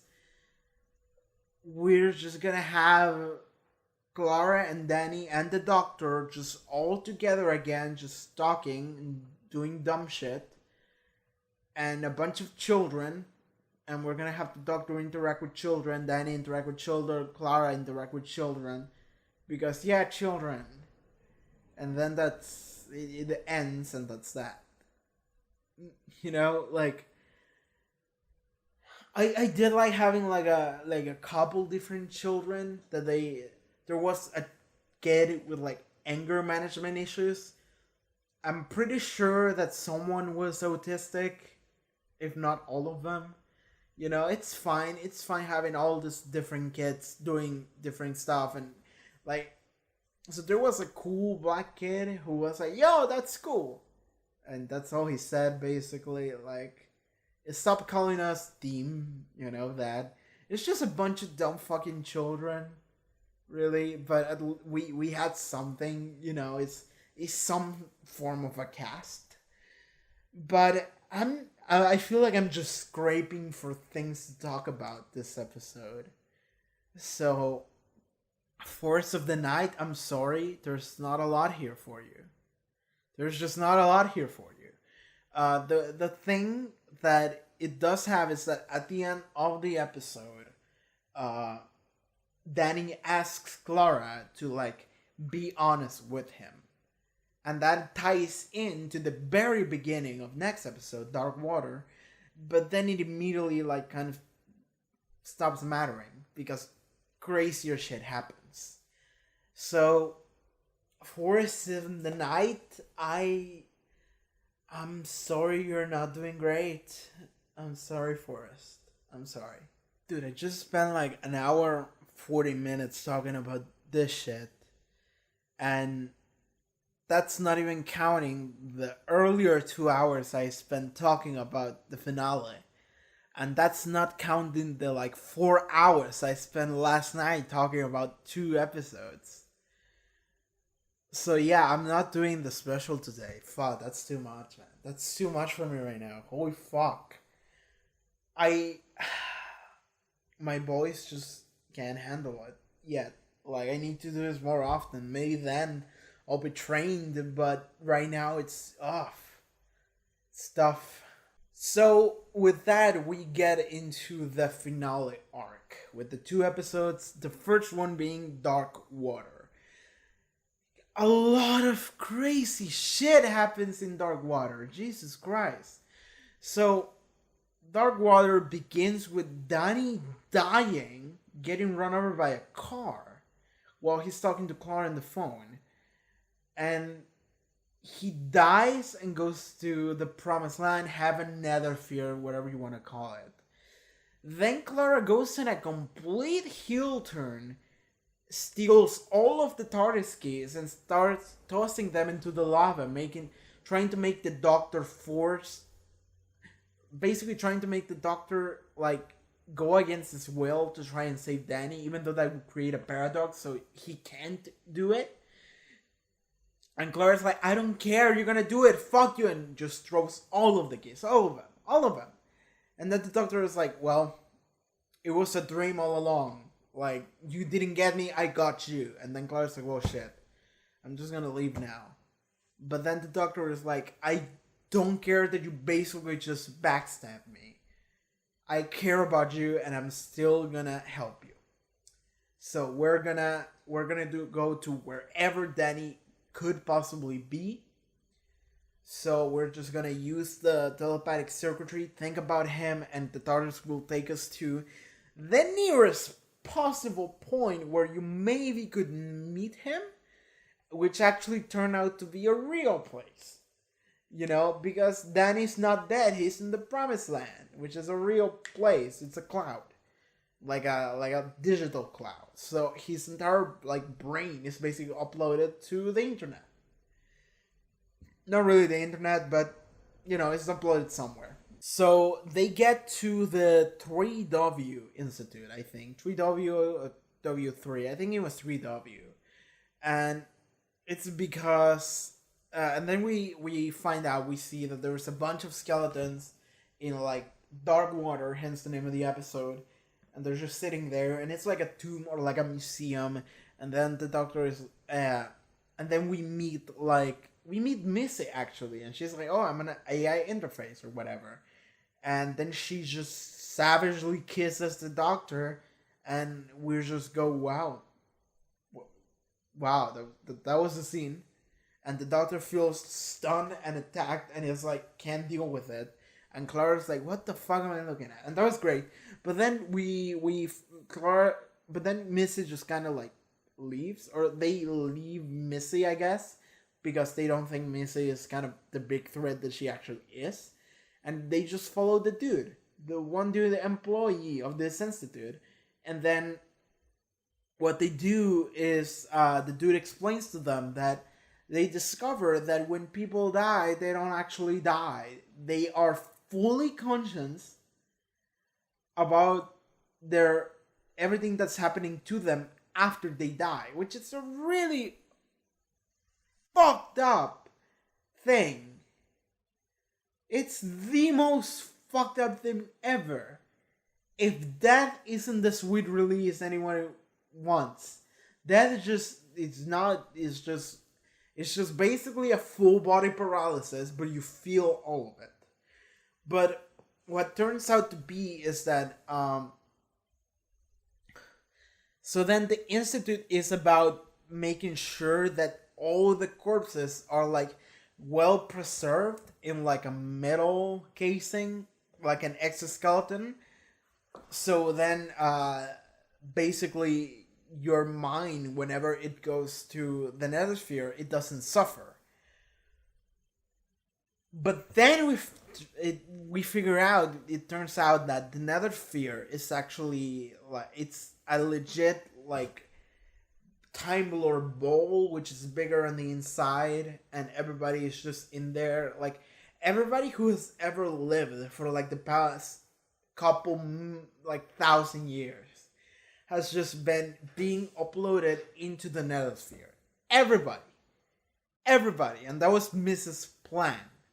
So Missy just uploaded everybody that has ever lived for the past couple 1,000 years just there. Therefore, like every important character that we have ever met that died is there.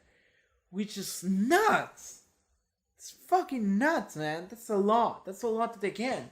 And also the fact that I was thinking, like, they have to go, like, no, it wasn't real. JK, never mind. Like, it wasn't true. The fact that people are fully conscious after they die. But then it's like, no, they are. They didn't roll back on that in the finale. They didn't. It's true. It's completely true. They're fully conscious when they die. At least because Missy wanted it to be that way. So, yeah, everybody who has ever died for the past couple 1,000 years has been conscious about their death and their bodies after they die. So that's fucked. But sure.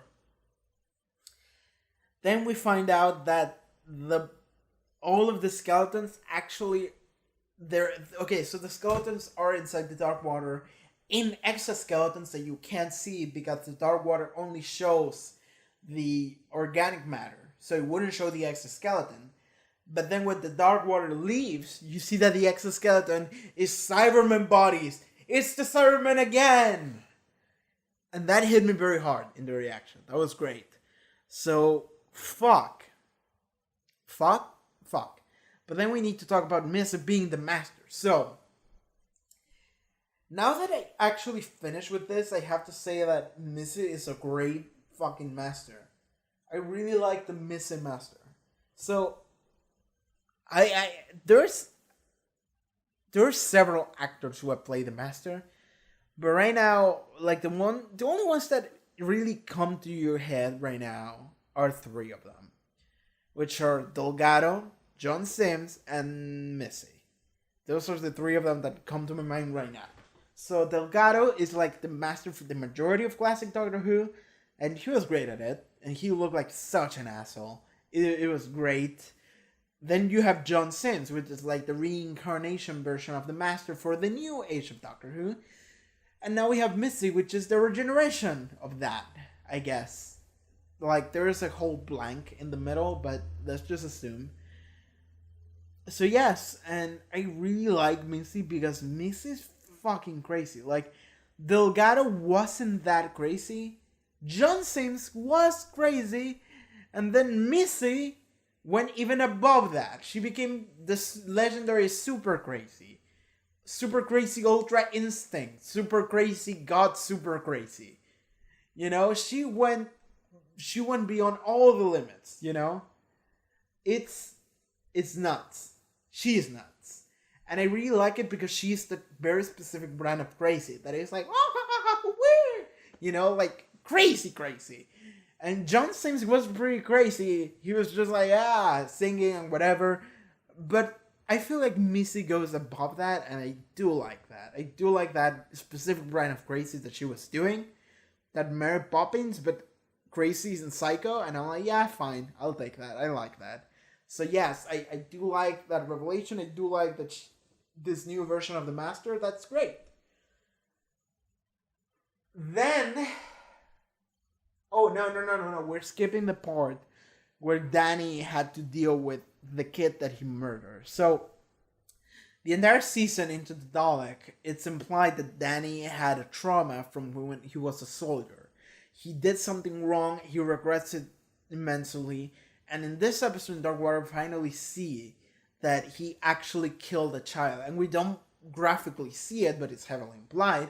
He killed a child accidentally by blind firing into a building.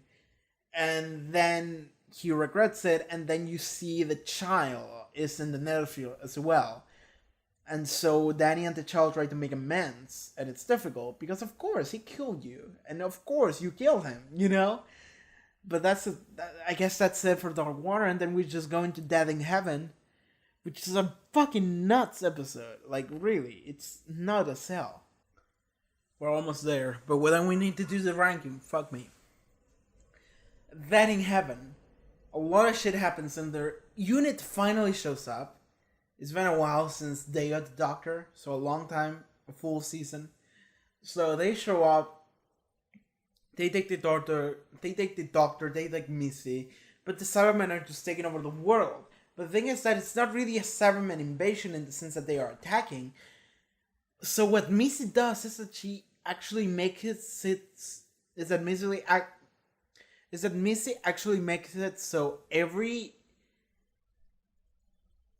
person who's in the Nether sphere, every like consciousness gets sucked into the rain in a cloud, into a literal cloud, then rains, and that like rain actually makes every not everybody as in everyone, everybody as in every body turn into a Cyberman body, which doesn't make much sense, but just follow me on this one. So every literal body of every person who exists that is dead, so every graveyard, gets turned into a Cyberman, and the soul of the consciousness of the person that was inhabiting it when it was alive comes back as a Cyberman. And Danny, since Danny's dead, he comes back as a Cyberman, which is fucked. But Danny retains his consciousness because I feel like everybody retains their consciousness. So Danny goes to save Clara. He manages to do it, and that's great and all. The Doctor is declared president of Earth. Sure, let's roll with that. Missy kills Osgood. That's bad. So, like, the entire Earth gets filled with zombie Cybermen because it's the consciousness of someone, and I'm not even sure if they are fully conscious, you know? They are just rotting bodies that would turn into Cybermen, and they don't know what to do because they're not Cybermen. They're just bodies that are moving and not really understanding the situation. So they're just wandering about, and that's the entire world. That's every person who's ever lived, basically, and just increasing in numbers every time. Then Clara has a conversation with Danny, and Danny wants to for Clara to stop his emotion. Danny wants Clara to activate his like inhibitors, so then he would stop feeling emotion and turn fully into a Cyberman because he feels miserable. He feels super bad. He doesn't want to be a Cyberman, so he doesn't want to feel anymore. And Clara is about to do it, and the doctors don't fucking do it. Then the plane where the doctor is explodes, all that shit, and whatever. Doctor gets into the TARDIS, gets to Clara, makes it so they stop, says a couple nice things, and then they need the information how to stop the cloud. And then the doctor realizes that he has to turn Danny into a cyborg, into a Cyberman. And then he does, and then Missy shows up, and then Missy is all crazy and shit. And then she drops like a thing, a gizmo, a goover, whatever. And then Clara uses this to deturn Danny from being a Cyberman. And then Missy actually wanted to give the Doctor the control of the Cyberman army as a gift because it was his birthday. And it's crazy because it's like this version of the Master, Missy, she's missing the times with the Doctor, and she just wants to hang out with him. That was the whole point. And it's like, God damn, like that's interesting. It's interesting that this villain, this main villain, just wants to have fun with the Doctor again, like they used to when they were kids, and it's nuts. And I really actually do genuinely like it. I genuinely do like that. But then the Doctor is like, no, and I'm not gonna use the fucking army. Of course I'm not the Doctor. But then he's like, you know what? I'm not a good man, but I'm not a bad man. I'm an idiot with a box and a screwdriver. That's who I am. And it's like, yeah, you're just some dude. I like that. Danny comes back to his senses, and then he uses information that the Doctor got and the bracelet in order to make all the Cybermen just fly into the clouds and explode, self-destruct, and that burns the clouds, and then the clouds stop, and the rain that turns people into Cybermen stop, and the invasion stops, and the problem just solved itself. And the Doctor is about to shoot her, or disintegrate her, and then she gets shot by a Cyberman. And then they look back and they see a Cyberman that shot her, and then they see Kate Leverage Stewart. And then they're like, oh, Kate survived from falling from the plane. That part is skipped. And then she's talking about her dad, and then he looks at the Cyberman just looks at him, and it's like, that's the good shit.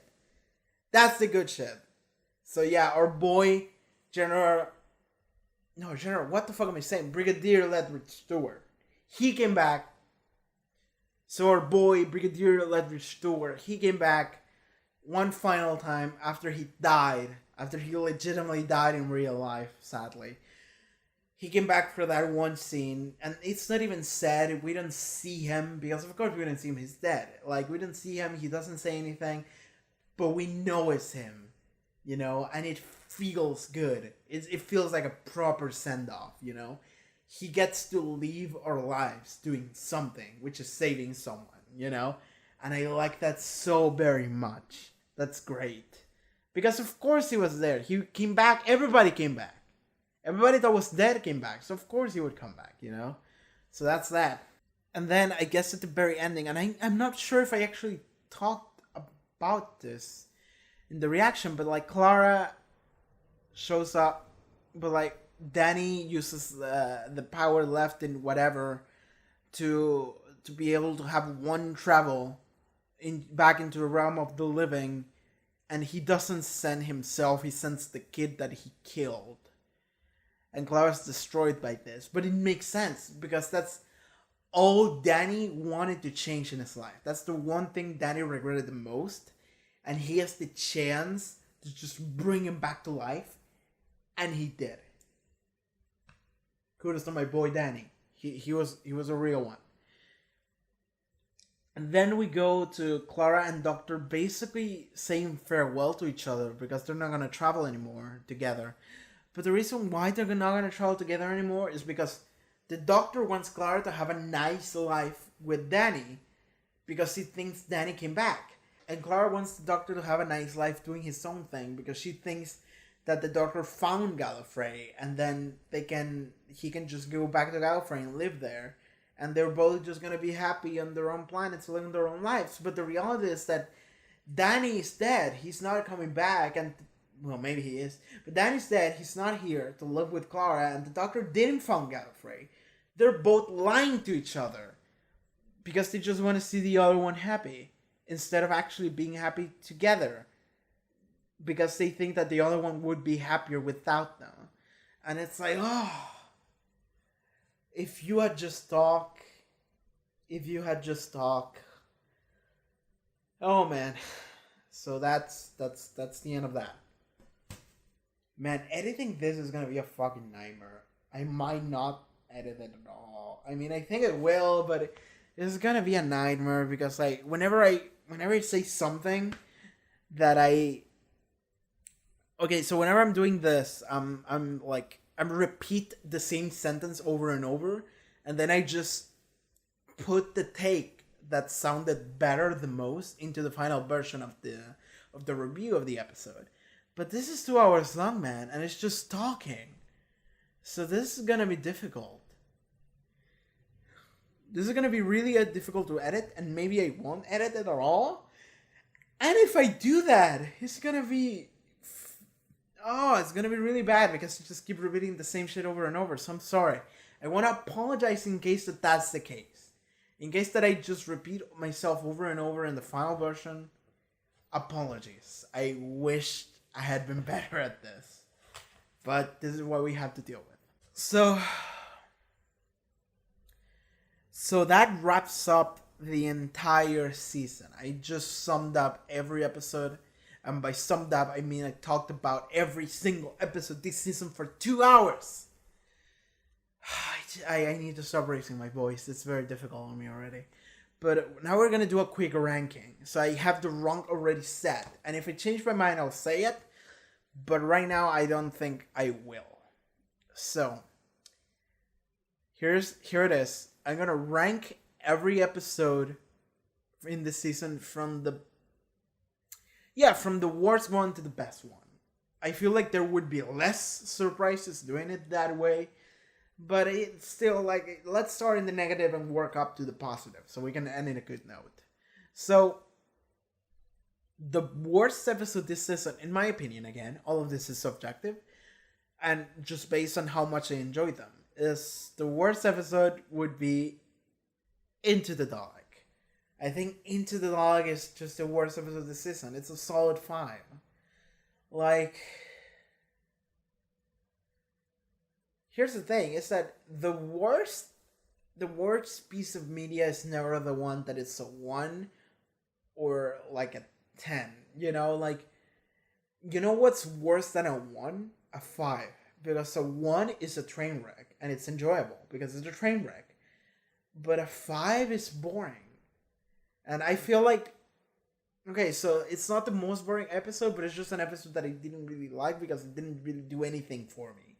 I didn't feel like it did anything creative, and I don't feel like it, like the thing he was trying to do, the entire build-up of the Doctor, is he a good man or not? Like, I feel like I didn't buy into it. You know, I feel like I didn't buy into it.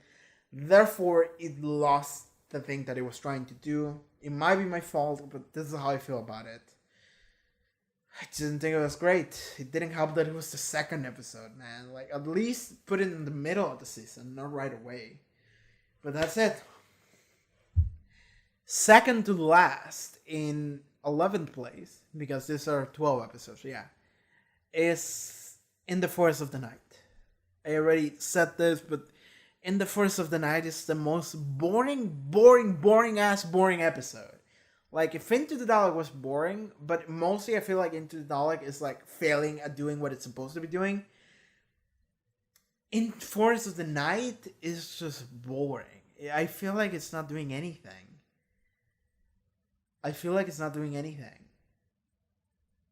So that's how I feel in Forest in the Night. Like, Like, okay, cool, the trees have a consciousness. There's this kid who is able to listen to it. She's psychic or some shit. The forest created like a fireproof bag around the earth that saved it from the solar flare, from the solar storm. It's like that part was cool, but the entire episode is just like there's nothing here. So I in the forest of the night is just boring. So the reason why it's above Into the Dalek is because I feel like Into the Dalek is trying to do something and it's failing at it. While In the Forest of the Night is not trying to do anything. Okay, so that sounded like it made it worse instead of better. So now that's a problem. But okay, so I would rather just have something that doesn't really do much than something that makes me go, don't like it, you know? So, like, yeah, a middle is worse than a negative. Even though I said that Into the Dalek is a middle. But don't worry about that. Don't worry about that. But Into the Forest of the Night is just boring. It had an interesting setup, and then it was all downhill from there. Sorry. Kill the Moon. In 10 episodes. In 10th place, we have Kill the Moon. So, again, I'm sorry for the people that said that they really like Kill the Moon, because I didn't hate it, but it was like, okay, so here's the thing, is that the ranking of this episode doesn't mean that like Into the Dalek is the lowest ranked one, but it doesn't mean that it sucks. It doesn't mean like it's a 2 out of 10. Like I said, it's a 5 out of 10, which means that In the First of the Night is like a 5.5 out of 10. Kill the Moon is like a 5.5 or a 6. It's on the positive side. Like, I could get a 6 and pass on my exams when I was in high school.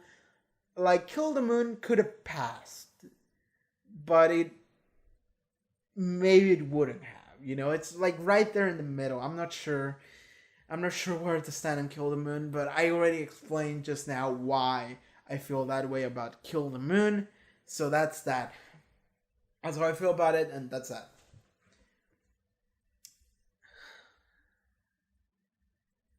Deep Breath, 9th place. So people might disagree with me on this, like, heavily, with the fact that I would put Deep Breath so low. But again, Deep Breath, I didn't feel it. I didn't feel Deep Breath. I feel like Deep Breath just went on for too long. It had a lot of stuff that didn't matter.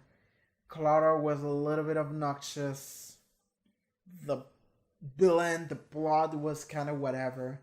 The one thing I really like about it was Capaldi, just like discovering himself, and Baxter and Jenny and Strax are cool, but that's the end of that, that's kind of it.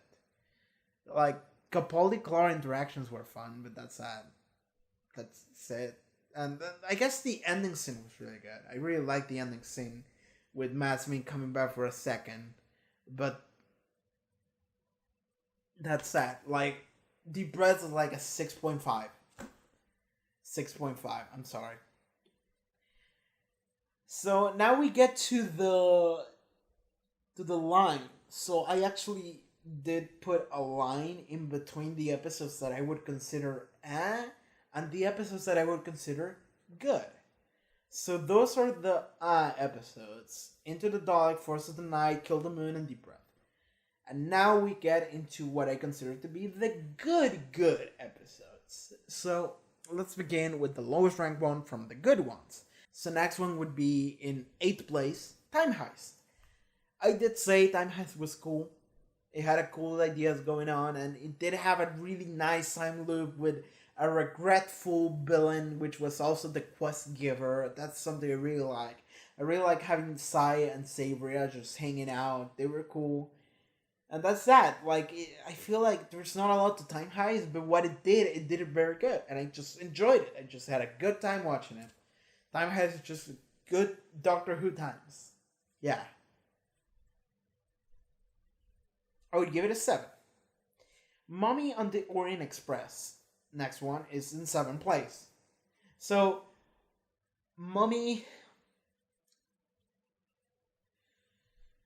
The thing I do like about Mummy a lot is the twist that I was not expecting of this is not a train, like a tourist train. This is a fucking lab. And you're also like my guinea pigs. Not even guinea pig. It was a Saw episode basically. Like, solve the puzzle or you die, and even if you solve it, you die. It was a Saw episode, is what it was. So we just had Saw in the Mummy of the Orient Express episode. Even it was like a less gory, cooler version of sci-fi Saw. That's something that was cool. I like that, and like I said, I really did like the in-game, I guess, on-screen like timer mechanic that felt like a video. I really like that because time transcurred at a normal pace, instead of doing jump cuts. It only cut to the different points of view, not different points in time. And that's really neat. So, yeah, Mummy and also dealing with Clara, all that stuff. I feel like most of it I really enjoy the Mummy part and the solving of this puzzle, because the Doctor realizes some shit is going down, and then he rallies like a team of people in the train to solve it, and that was cool. I like that the most in Mummy. So Mummy and the Orient Express, number 7. I would also give it a 7. Number 6 we have The Caretaker. I did like The Caretaker. So Caretaker was a weird episode that just happened in the school in real life, real time London, where Clara just goes and works there. There was a Pink Floyd reference. It was a good episode. So yeah, like Clara and Danny and Doctor, that's the main thing of the episode. It's really just an excuse for the Doctor to meet Danny and Danny meet the Doctor, which I liked because I do like that. Well, okay, so I didn't really feel too much about the Doctor, like, soldier racism, basically, if you can call it that. Like, it was weird and it wasn't too big in it, but I do like the fact that you have these two characters that just don't get along, but they have to because there's someone in the middle that, like, they both care about, Like, the Doctor protects Clara, like Clara's a really close friend, but it kind of, because of the way Capaldi is, it feels like Clara is like his granddaughter. It feels like that. And then Danny is the guy who loves Clara because they're together. They're boyfriend and girlfriend. So of course he cares about her. And they both care about her. And they both think the other one is dangerous to her. Or it's not good enough to her. So it's this weird, very interesting dynamic. And at the end of the episode, they actually accept that it's fine. Both of them are fine, and it's gonna be fine. But I do like that Danny was like, if he ever crosses the line, because there's gonna be a point where he might cross the line, and if he ever does that, you tell me. And he crossed the line immediately in the next episode and killed the moon. So, that. But Caretaker was cool. It was just a fun episode. It was just a fun episode in dumb school with dumb children. And the Doctor being stupid in the dumb school. And that's that. That's it. I like Danny. I like Danny just being there. So next on the list in number 5 is Flatline. Flatline's cool. Like I said, the 2 episodes that this guy, Jamie, wrote, they're cool episodes. Like, Mummy is on number 7 and Flatline is number 5 in my top of this season. So I think he did a good job. First time, good stuff, man. Good stuff. I can wait to see what more he has in the works for us.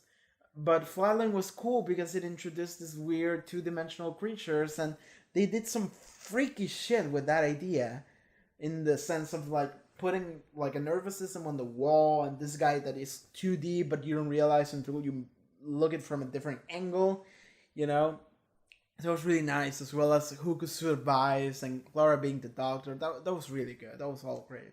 So yeah, I would just say Flatline good. So I would again give Caretaker a 7. Well, I would give Flatline a 7 out of 7.5. I would give Flatline a 7.5, yeah. So Time Heist, Mummy, and Caretaker all are like super tied. But like I guess this order works, but I don't feel too strongly about them to actually like justify the rankings. So I'm just gonna say fuck it, they all get a 7, and they're in that order, and that's it. So yeah, Flatline is above that in top 5. In 4th place, Death in Heaven. So Death in Heaven or finale, and I remember saying this in the reaction, is that Death in Heaven is up there in my favorite finales, because I really enjoyed the Series 4 finale with Stolen Earth and Journey Sand, and then Last of the Time Lords, Sound of the Drums, Utopia. Like, the Utopia shit was crazy. So Series 3 was really fucking good. But Series 2, Series 1, Series 5, Series 6 was, and Series 7 was also, So, I would put Series 8 finale, Death in Heaven, in top 3 of finales. Like after Stolen Earth, Journey Sand in Series 4, and after Sound of the Drums, Utopia, Last of the Time Lords in Series 3. Then you would get Death in Heaven.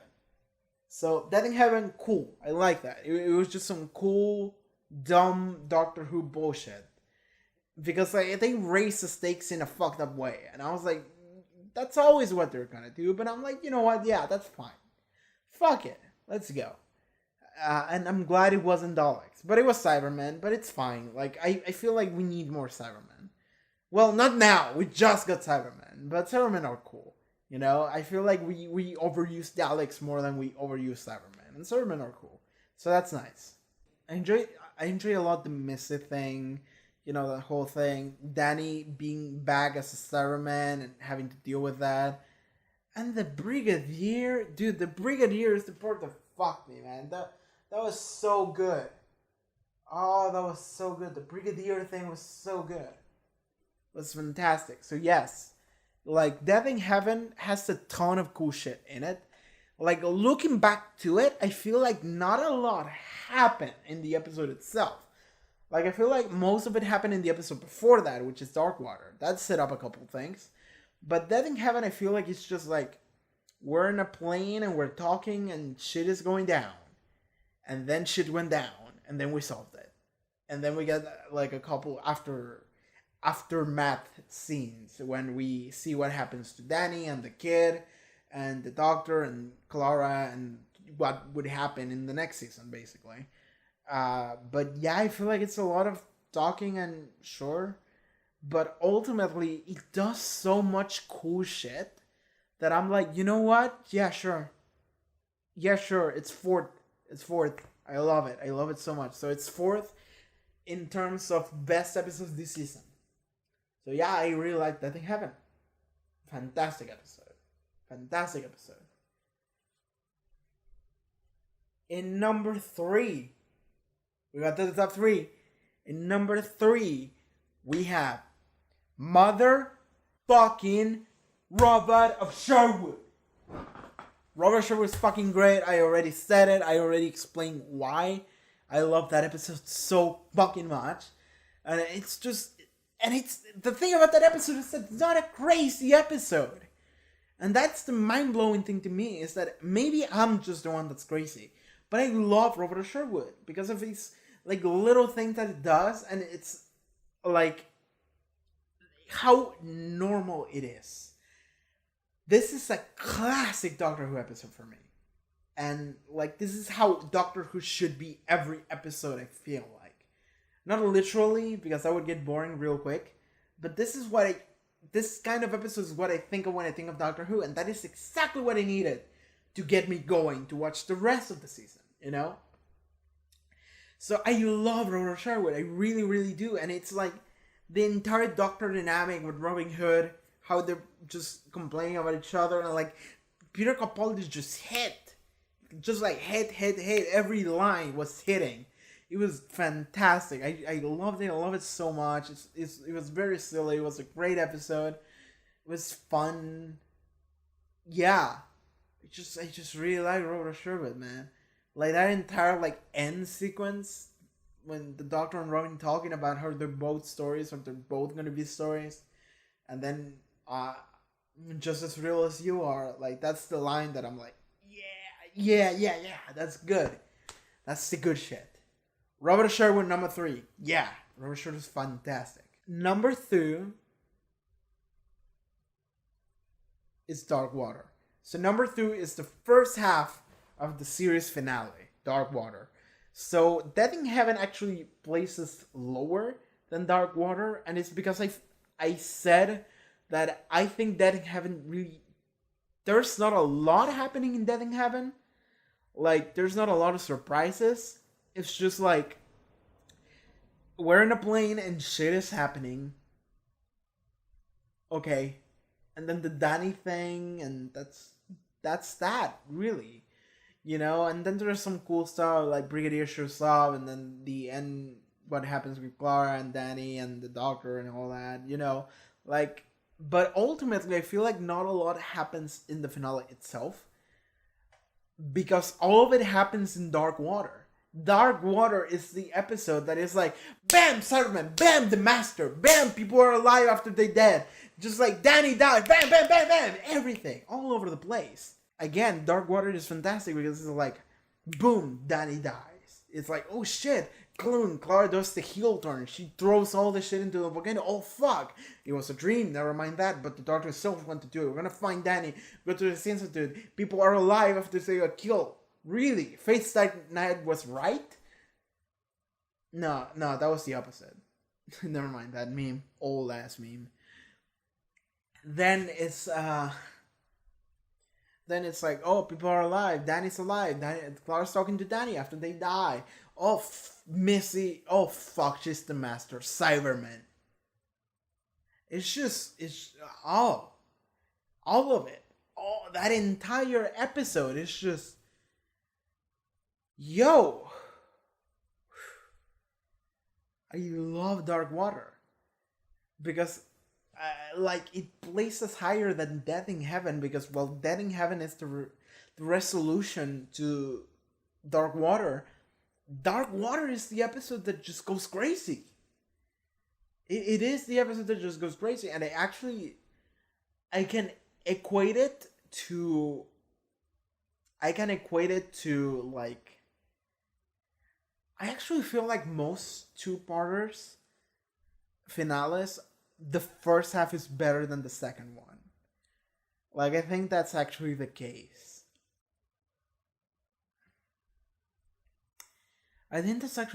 Yeah. Because the first half is just setup, and that is the surprising part. You're like, oh, what are we, oh, fuck, oh, shit, oh, crap. You know, everything's crazy, and then the second half is like, alright, we calm down, we know what's going on, how do we deal with this? And then it's like half an hour of like, maybe we're gonna deal with it this way, and then we deal with it, and it's like, okay, good, we deal with it. And that's that. So I feel like Death in Heaven, again, didn't have a lot happening, but Dark Water sure as fucking did. Jesus Christ.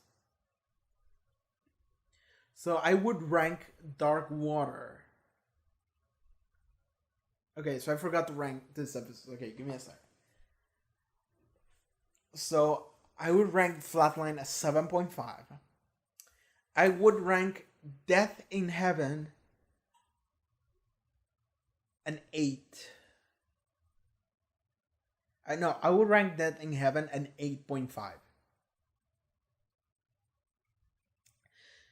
I would rank Robert Sherwood a solid 9. This might sound like an exaggeration. It might be. I don't care. Robert Sherwood is a 9 in my heart, and that's what matters.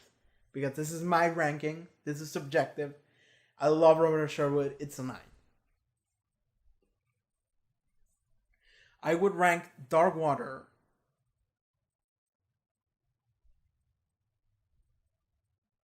I would rank Dark Water a 9.2.5. It's like I can't decide if I wanted to make it a 9 or a 9.5, but I'm just gonna try a 9 point something. It's good enough to be better than Robert Sherwood, which is difficult to do. Robert Sherwood is a masterpiece, but it's fantastic, but it's not quite a 10. You know what's a 10 though? You know what episode is a 10 out of 10? You know what is the epitome? Epitome. You know what is the peak of perfection? What is the peak Doctor Who episode? Love and Monsters. It's Listen. Listen is a 10 out of 10. Listen is a perfect 10 out of 10 episode. I cannot see a single thing that is wrong with Listen. I think Listen is just perfect. I think Listen is fantastic. And I'm sure there's like legitimately some bad things about it. There's maybe some continuity errors or some shit, or something that maybe doesn't really add up, or maybe something silly or stupid. But it's like, I don't care. Listen was the most enjoyable Doctor Who episode ever. I'm having trouble believing that Listen even exists. Listen is a fantastic episode. I talked about it already. I don't need to explain you why.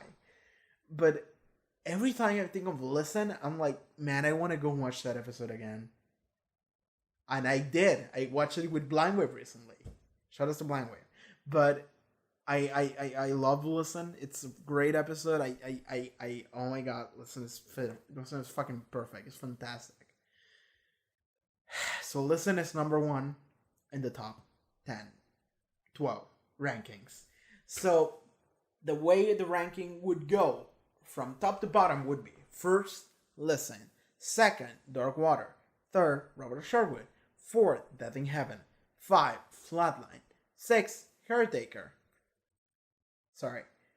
7, Mama and the Orient Express; 8, Time Heist; 9, Deep Breath; 10, Kill the Moon; 11, this is weird, In the Voice of the Night; and 12, Into the Dalek.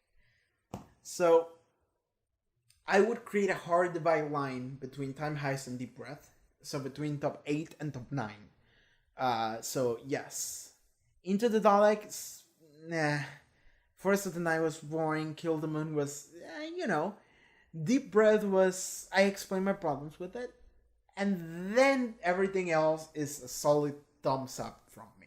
Everything else is a, not quite a thumbs down, but it's a more of a,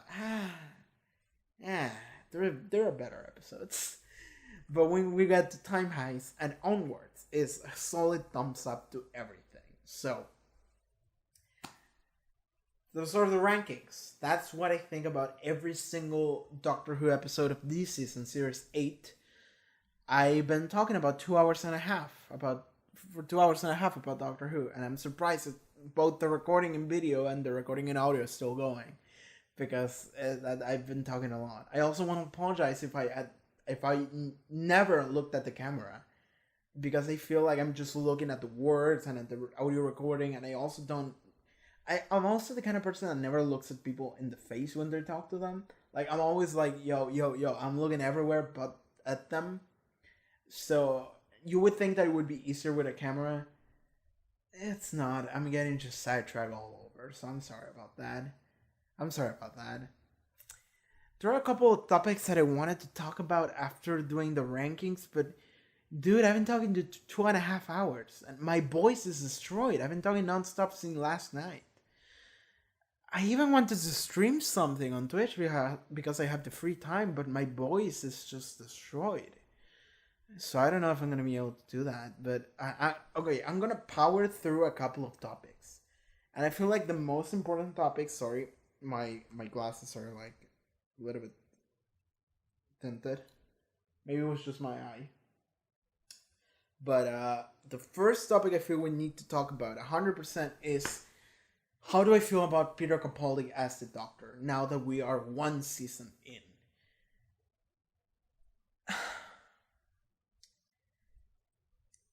He's not my favorite Doctor, but he might be top two. He's really good.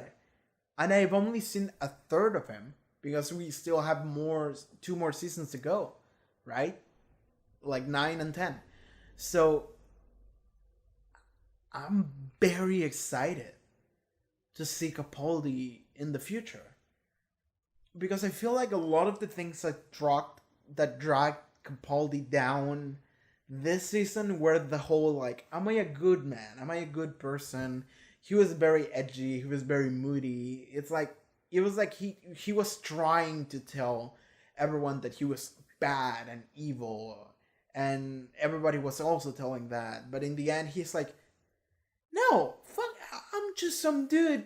I'm just an idiot with a screwdriver and a box. That's it. Like, fuck it. That's all I am, and I really like that, and I feel like this is gonna carry over really well into future seasons, and where Capaldi might embrace, like, he's like, fuck it, who cares side of himself more, because Capaldi is a very pragmatic Doctor, but like he felt like he was very edgy as well, and I want to have pragmatic, practical Capaldi without the edge. I want him to be like goofy and doing stupid shit, but also being, like, not simple, like maybe moody, maybe grumpy, but also have that spark in him.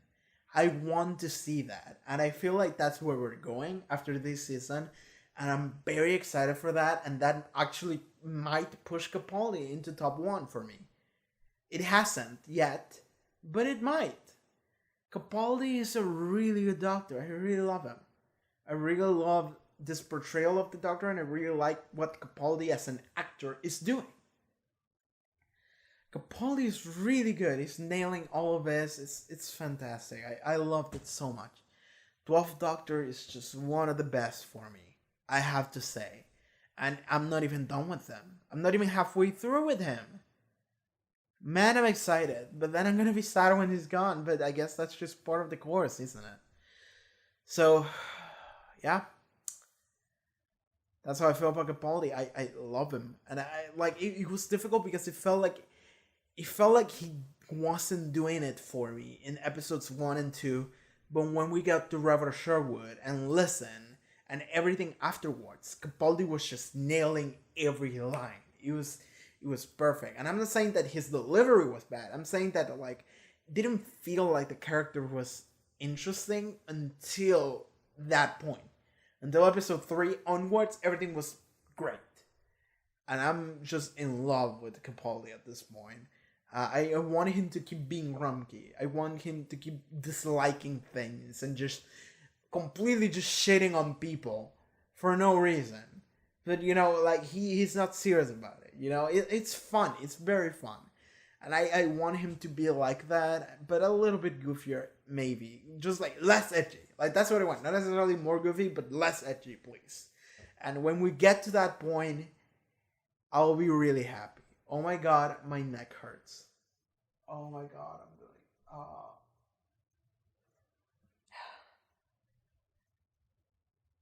Like, it legit physically hurts here now.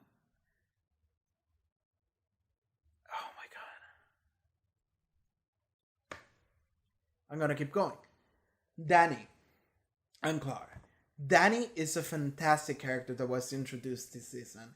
And I think he was great because it was introduced in episode 2.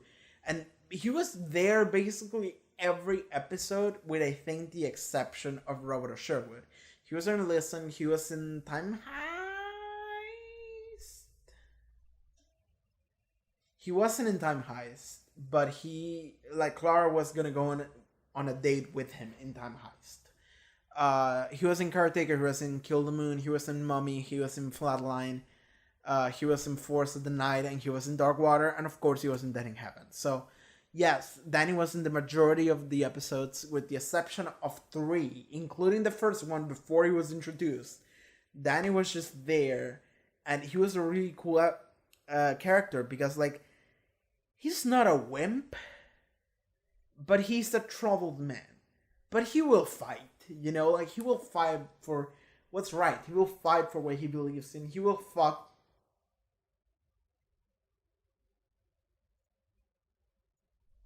So English not being my first language means that and also I have trouble just speaking. I'm one of those people.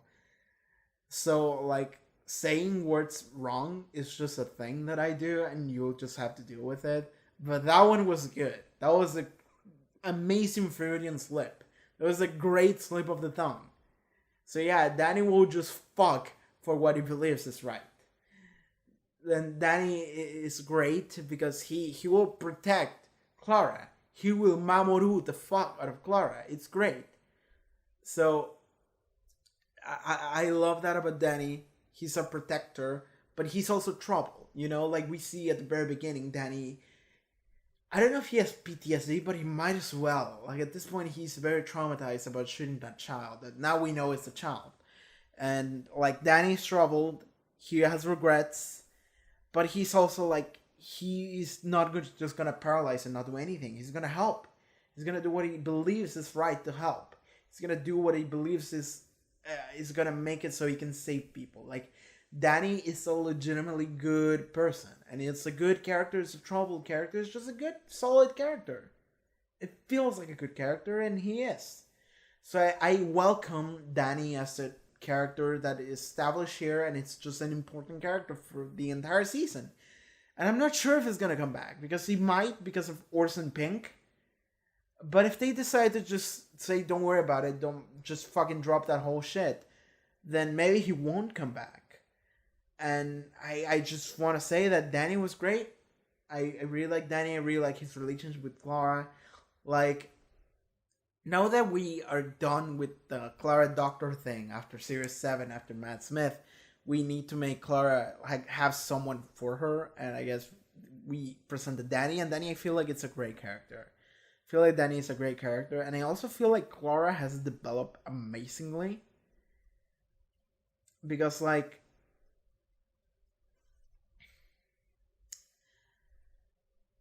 so now I'm realizing something right now, and I'm gonna try to put it into words. Is that when I might have said this before, even maybe in Deep Breathing, even, but when I watched Series 7, all those years ago, I remember thinking about Clara and being like, I don't feel too strongly about Clara. In fact, yeah, I'll continue to do that. Like, I'm very tired. I'm just gonna say words, and you're just gonna have to accept whatever I'm saying. But, like, I thought Clara was probably the worst companion we've had in the show so far, as far as modern companions, right? Maybe not the worst, because don't hit me, I kind of don't like Rose Tyler that much. And Amy, no, I like Rose less than Amy, but do I? Maybe I just don't like Amy also. Like, I don't remember. I'll think about it later, but I didn't feel too strongly about Clara to the point that I was considering her being the worst companion, the weakest one. And it's because I felt like Clara was just an instrument for the writer. You know? Because I feel like Clara was smarter than she should have been. It felt like Clara always had the perfect answer that the writer wanted her to have. I don't know if that makes any sense. But it feels like whenever Clara said something that was really clever, I didn't feel like the character was saying. I felt like the writer was saying it. You know, I didn't feel like Clara was a legit character that was working with the things that she was saying. I just felt like she was being possessed by the writer, and the writer was just conveying the information to everybody else. And then Clara was like, huh, I'm so cool. That's how I felt about Clara back in Series 7. Now that we have had a full season with Clara, which is more time than I had back then because it was only half a season, how do I feel about her now? Well, I want to say that I no longer feel that way. I feel like Clara is a more stylish character. I feel like whenever Clara talks, at least I feel like she's the one doing the talking, not the writers. So that's a good thing. But also, it's not out of character. So I feel like she's still doing the same shit that she was doing in Series 7, which is she's just saying really clever shit really quickly, and it's just like, Jesus Christ, you're a machine for the writers to just throw words. Like, that's how it felt back then, and now I feel like it's still the same, but Clara has enough of a character that I'm like, no, that's Clara talking. Like, it no longer feels like the writers are doing it. It feels like this is just the way Clara is. They did a good job at, like, selling me on Clara's personality and just quickness and cleverness. Like, they sold me on it at this point. So at this point, I buy it. At this point, whenever Clara does that shit that I didn't like back then, I buy it because they did a great job at selling me on it. On every scene where she's not doing that. So Clara is just like really quick, really clever, but she's also like very stubborn. Like that's also a thing that they brought back in the finale that Mrs. said. Like, she's a control freak, and you're the guy who's never been controlled. That's a pair. I wanted to see what would happen. And it's like, yeah, Clara is very intense. Clara is a very intense person, and you know what? That's something I like. That's something I like, and I feel like I didn't get to appreciate too much back then. Maybe it was because the writing wasn't as good, or maybe it was because I just didn't appreciate it because I was younger, I guess, or I just didn't pay enough attention. That's common. That's a common thing that I do. But I feel like Clara just either reached her peak, reached a point where I'm like, yeah, Clara's really good. I really enjoy her. Or the writing just got better and did a better job at selling me on it. Okay, it's one of the two. I'm not gonna put the blame on the writers necessarily immediately, so it might just be my beat that I just didn't get it back then. Now I do. Now Clara feels legit, and I do like Clara quite a bit.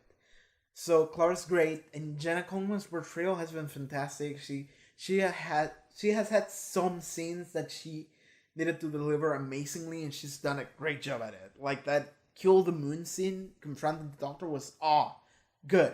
So good. So Clara, big thumbs up.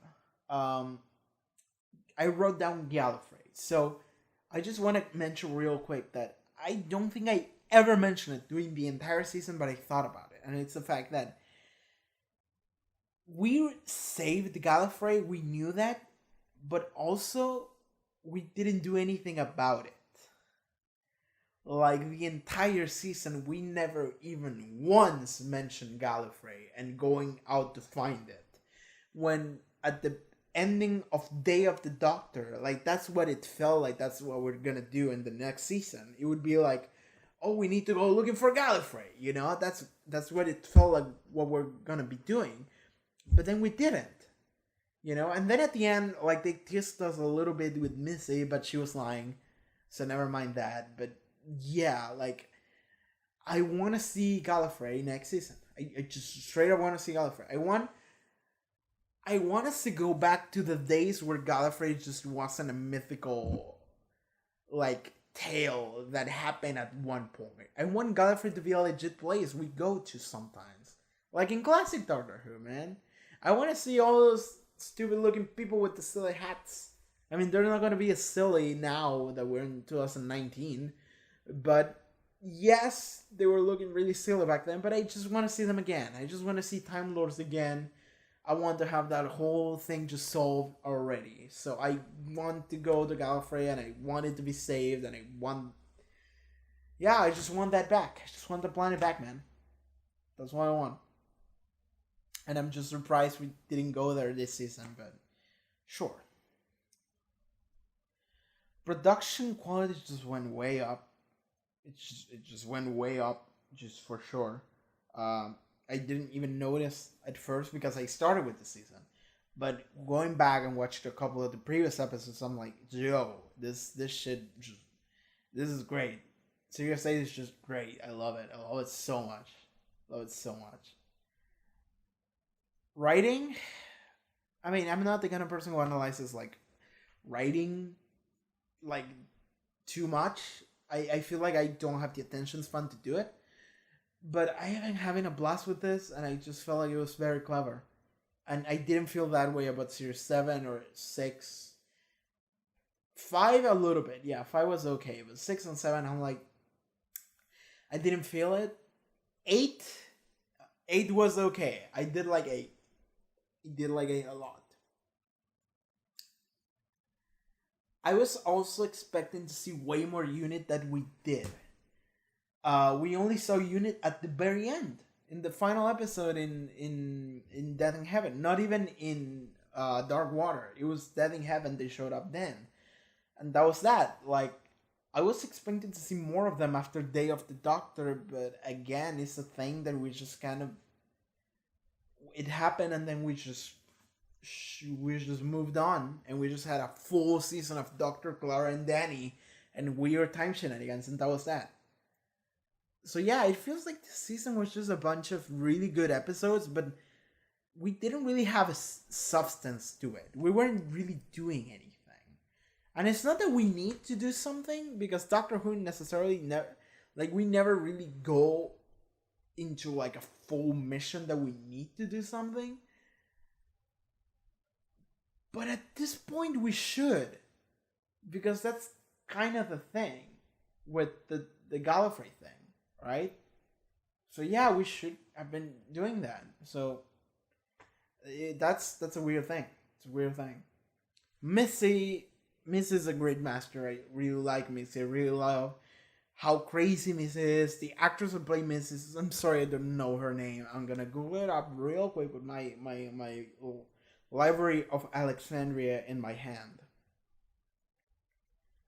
Actress that played Missy. Okay, Google, who is it?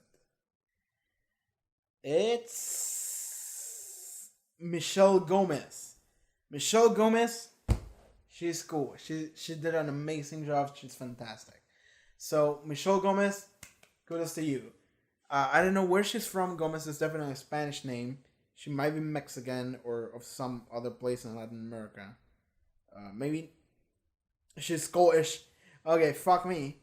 Well, she's descendant of somewhere that is Latin America for sure.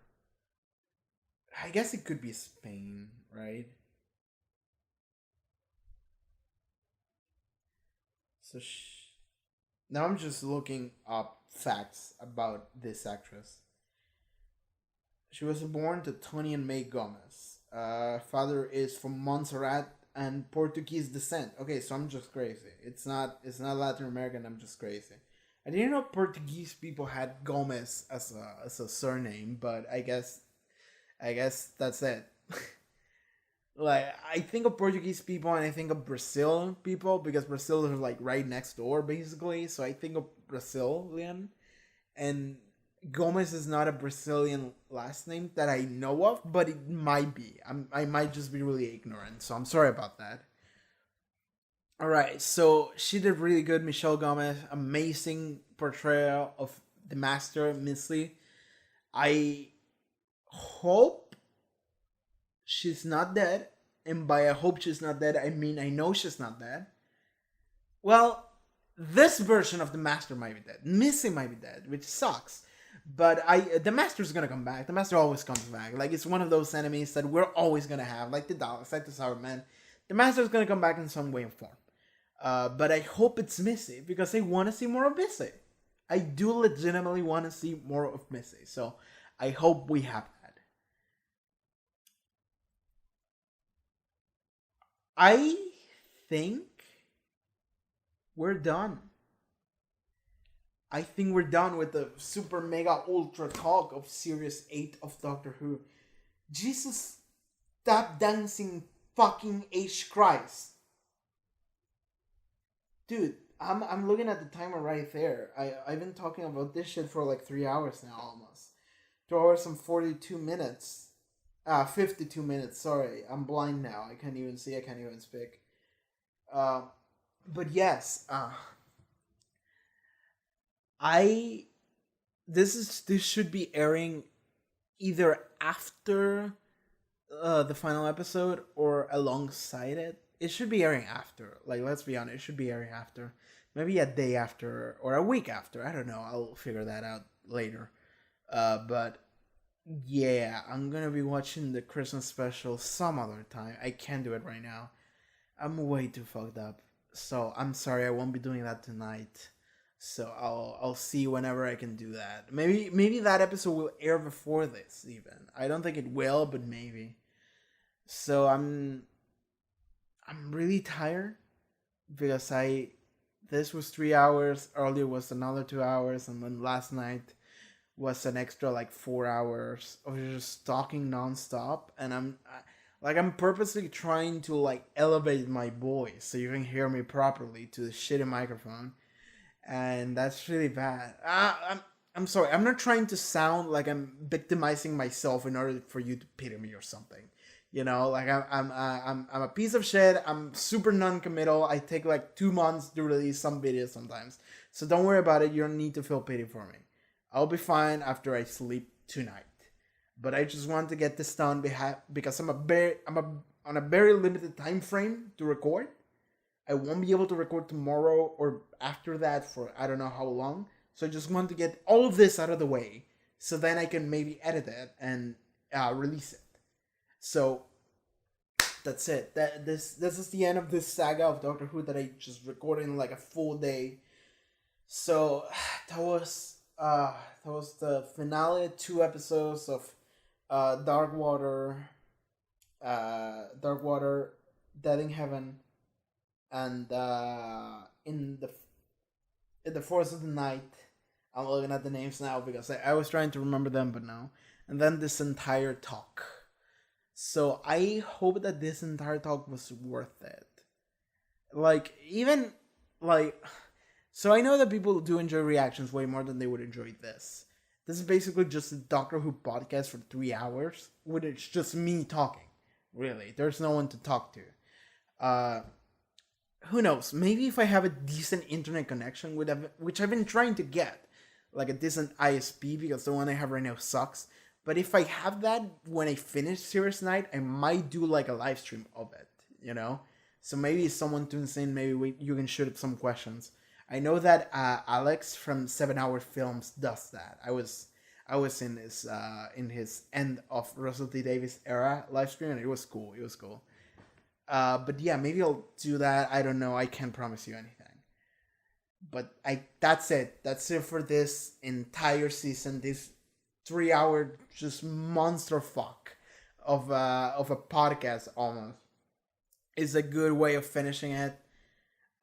So yes, I hope you enjoyed this video. I hope you enjoyed this fucking 3 hours monster audio. I hope you enjoyed all the reactions for this entire season.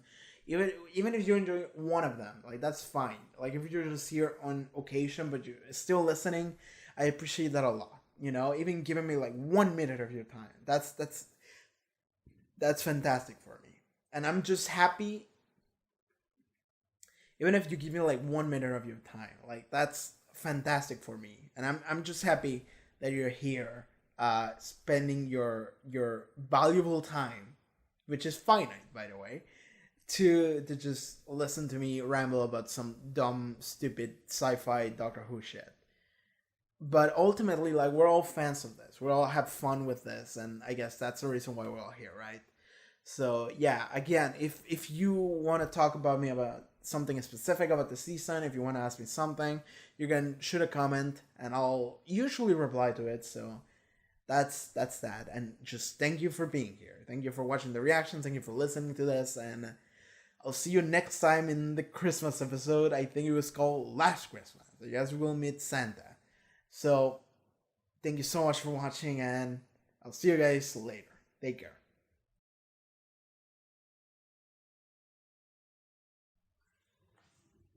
Oh man, I'm fucked. I'm so fucked. Oh my god. Okay. Oh, it hurts to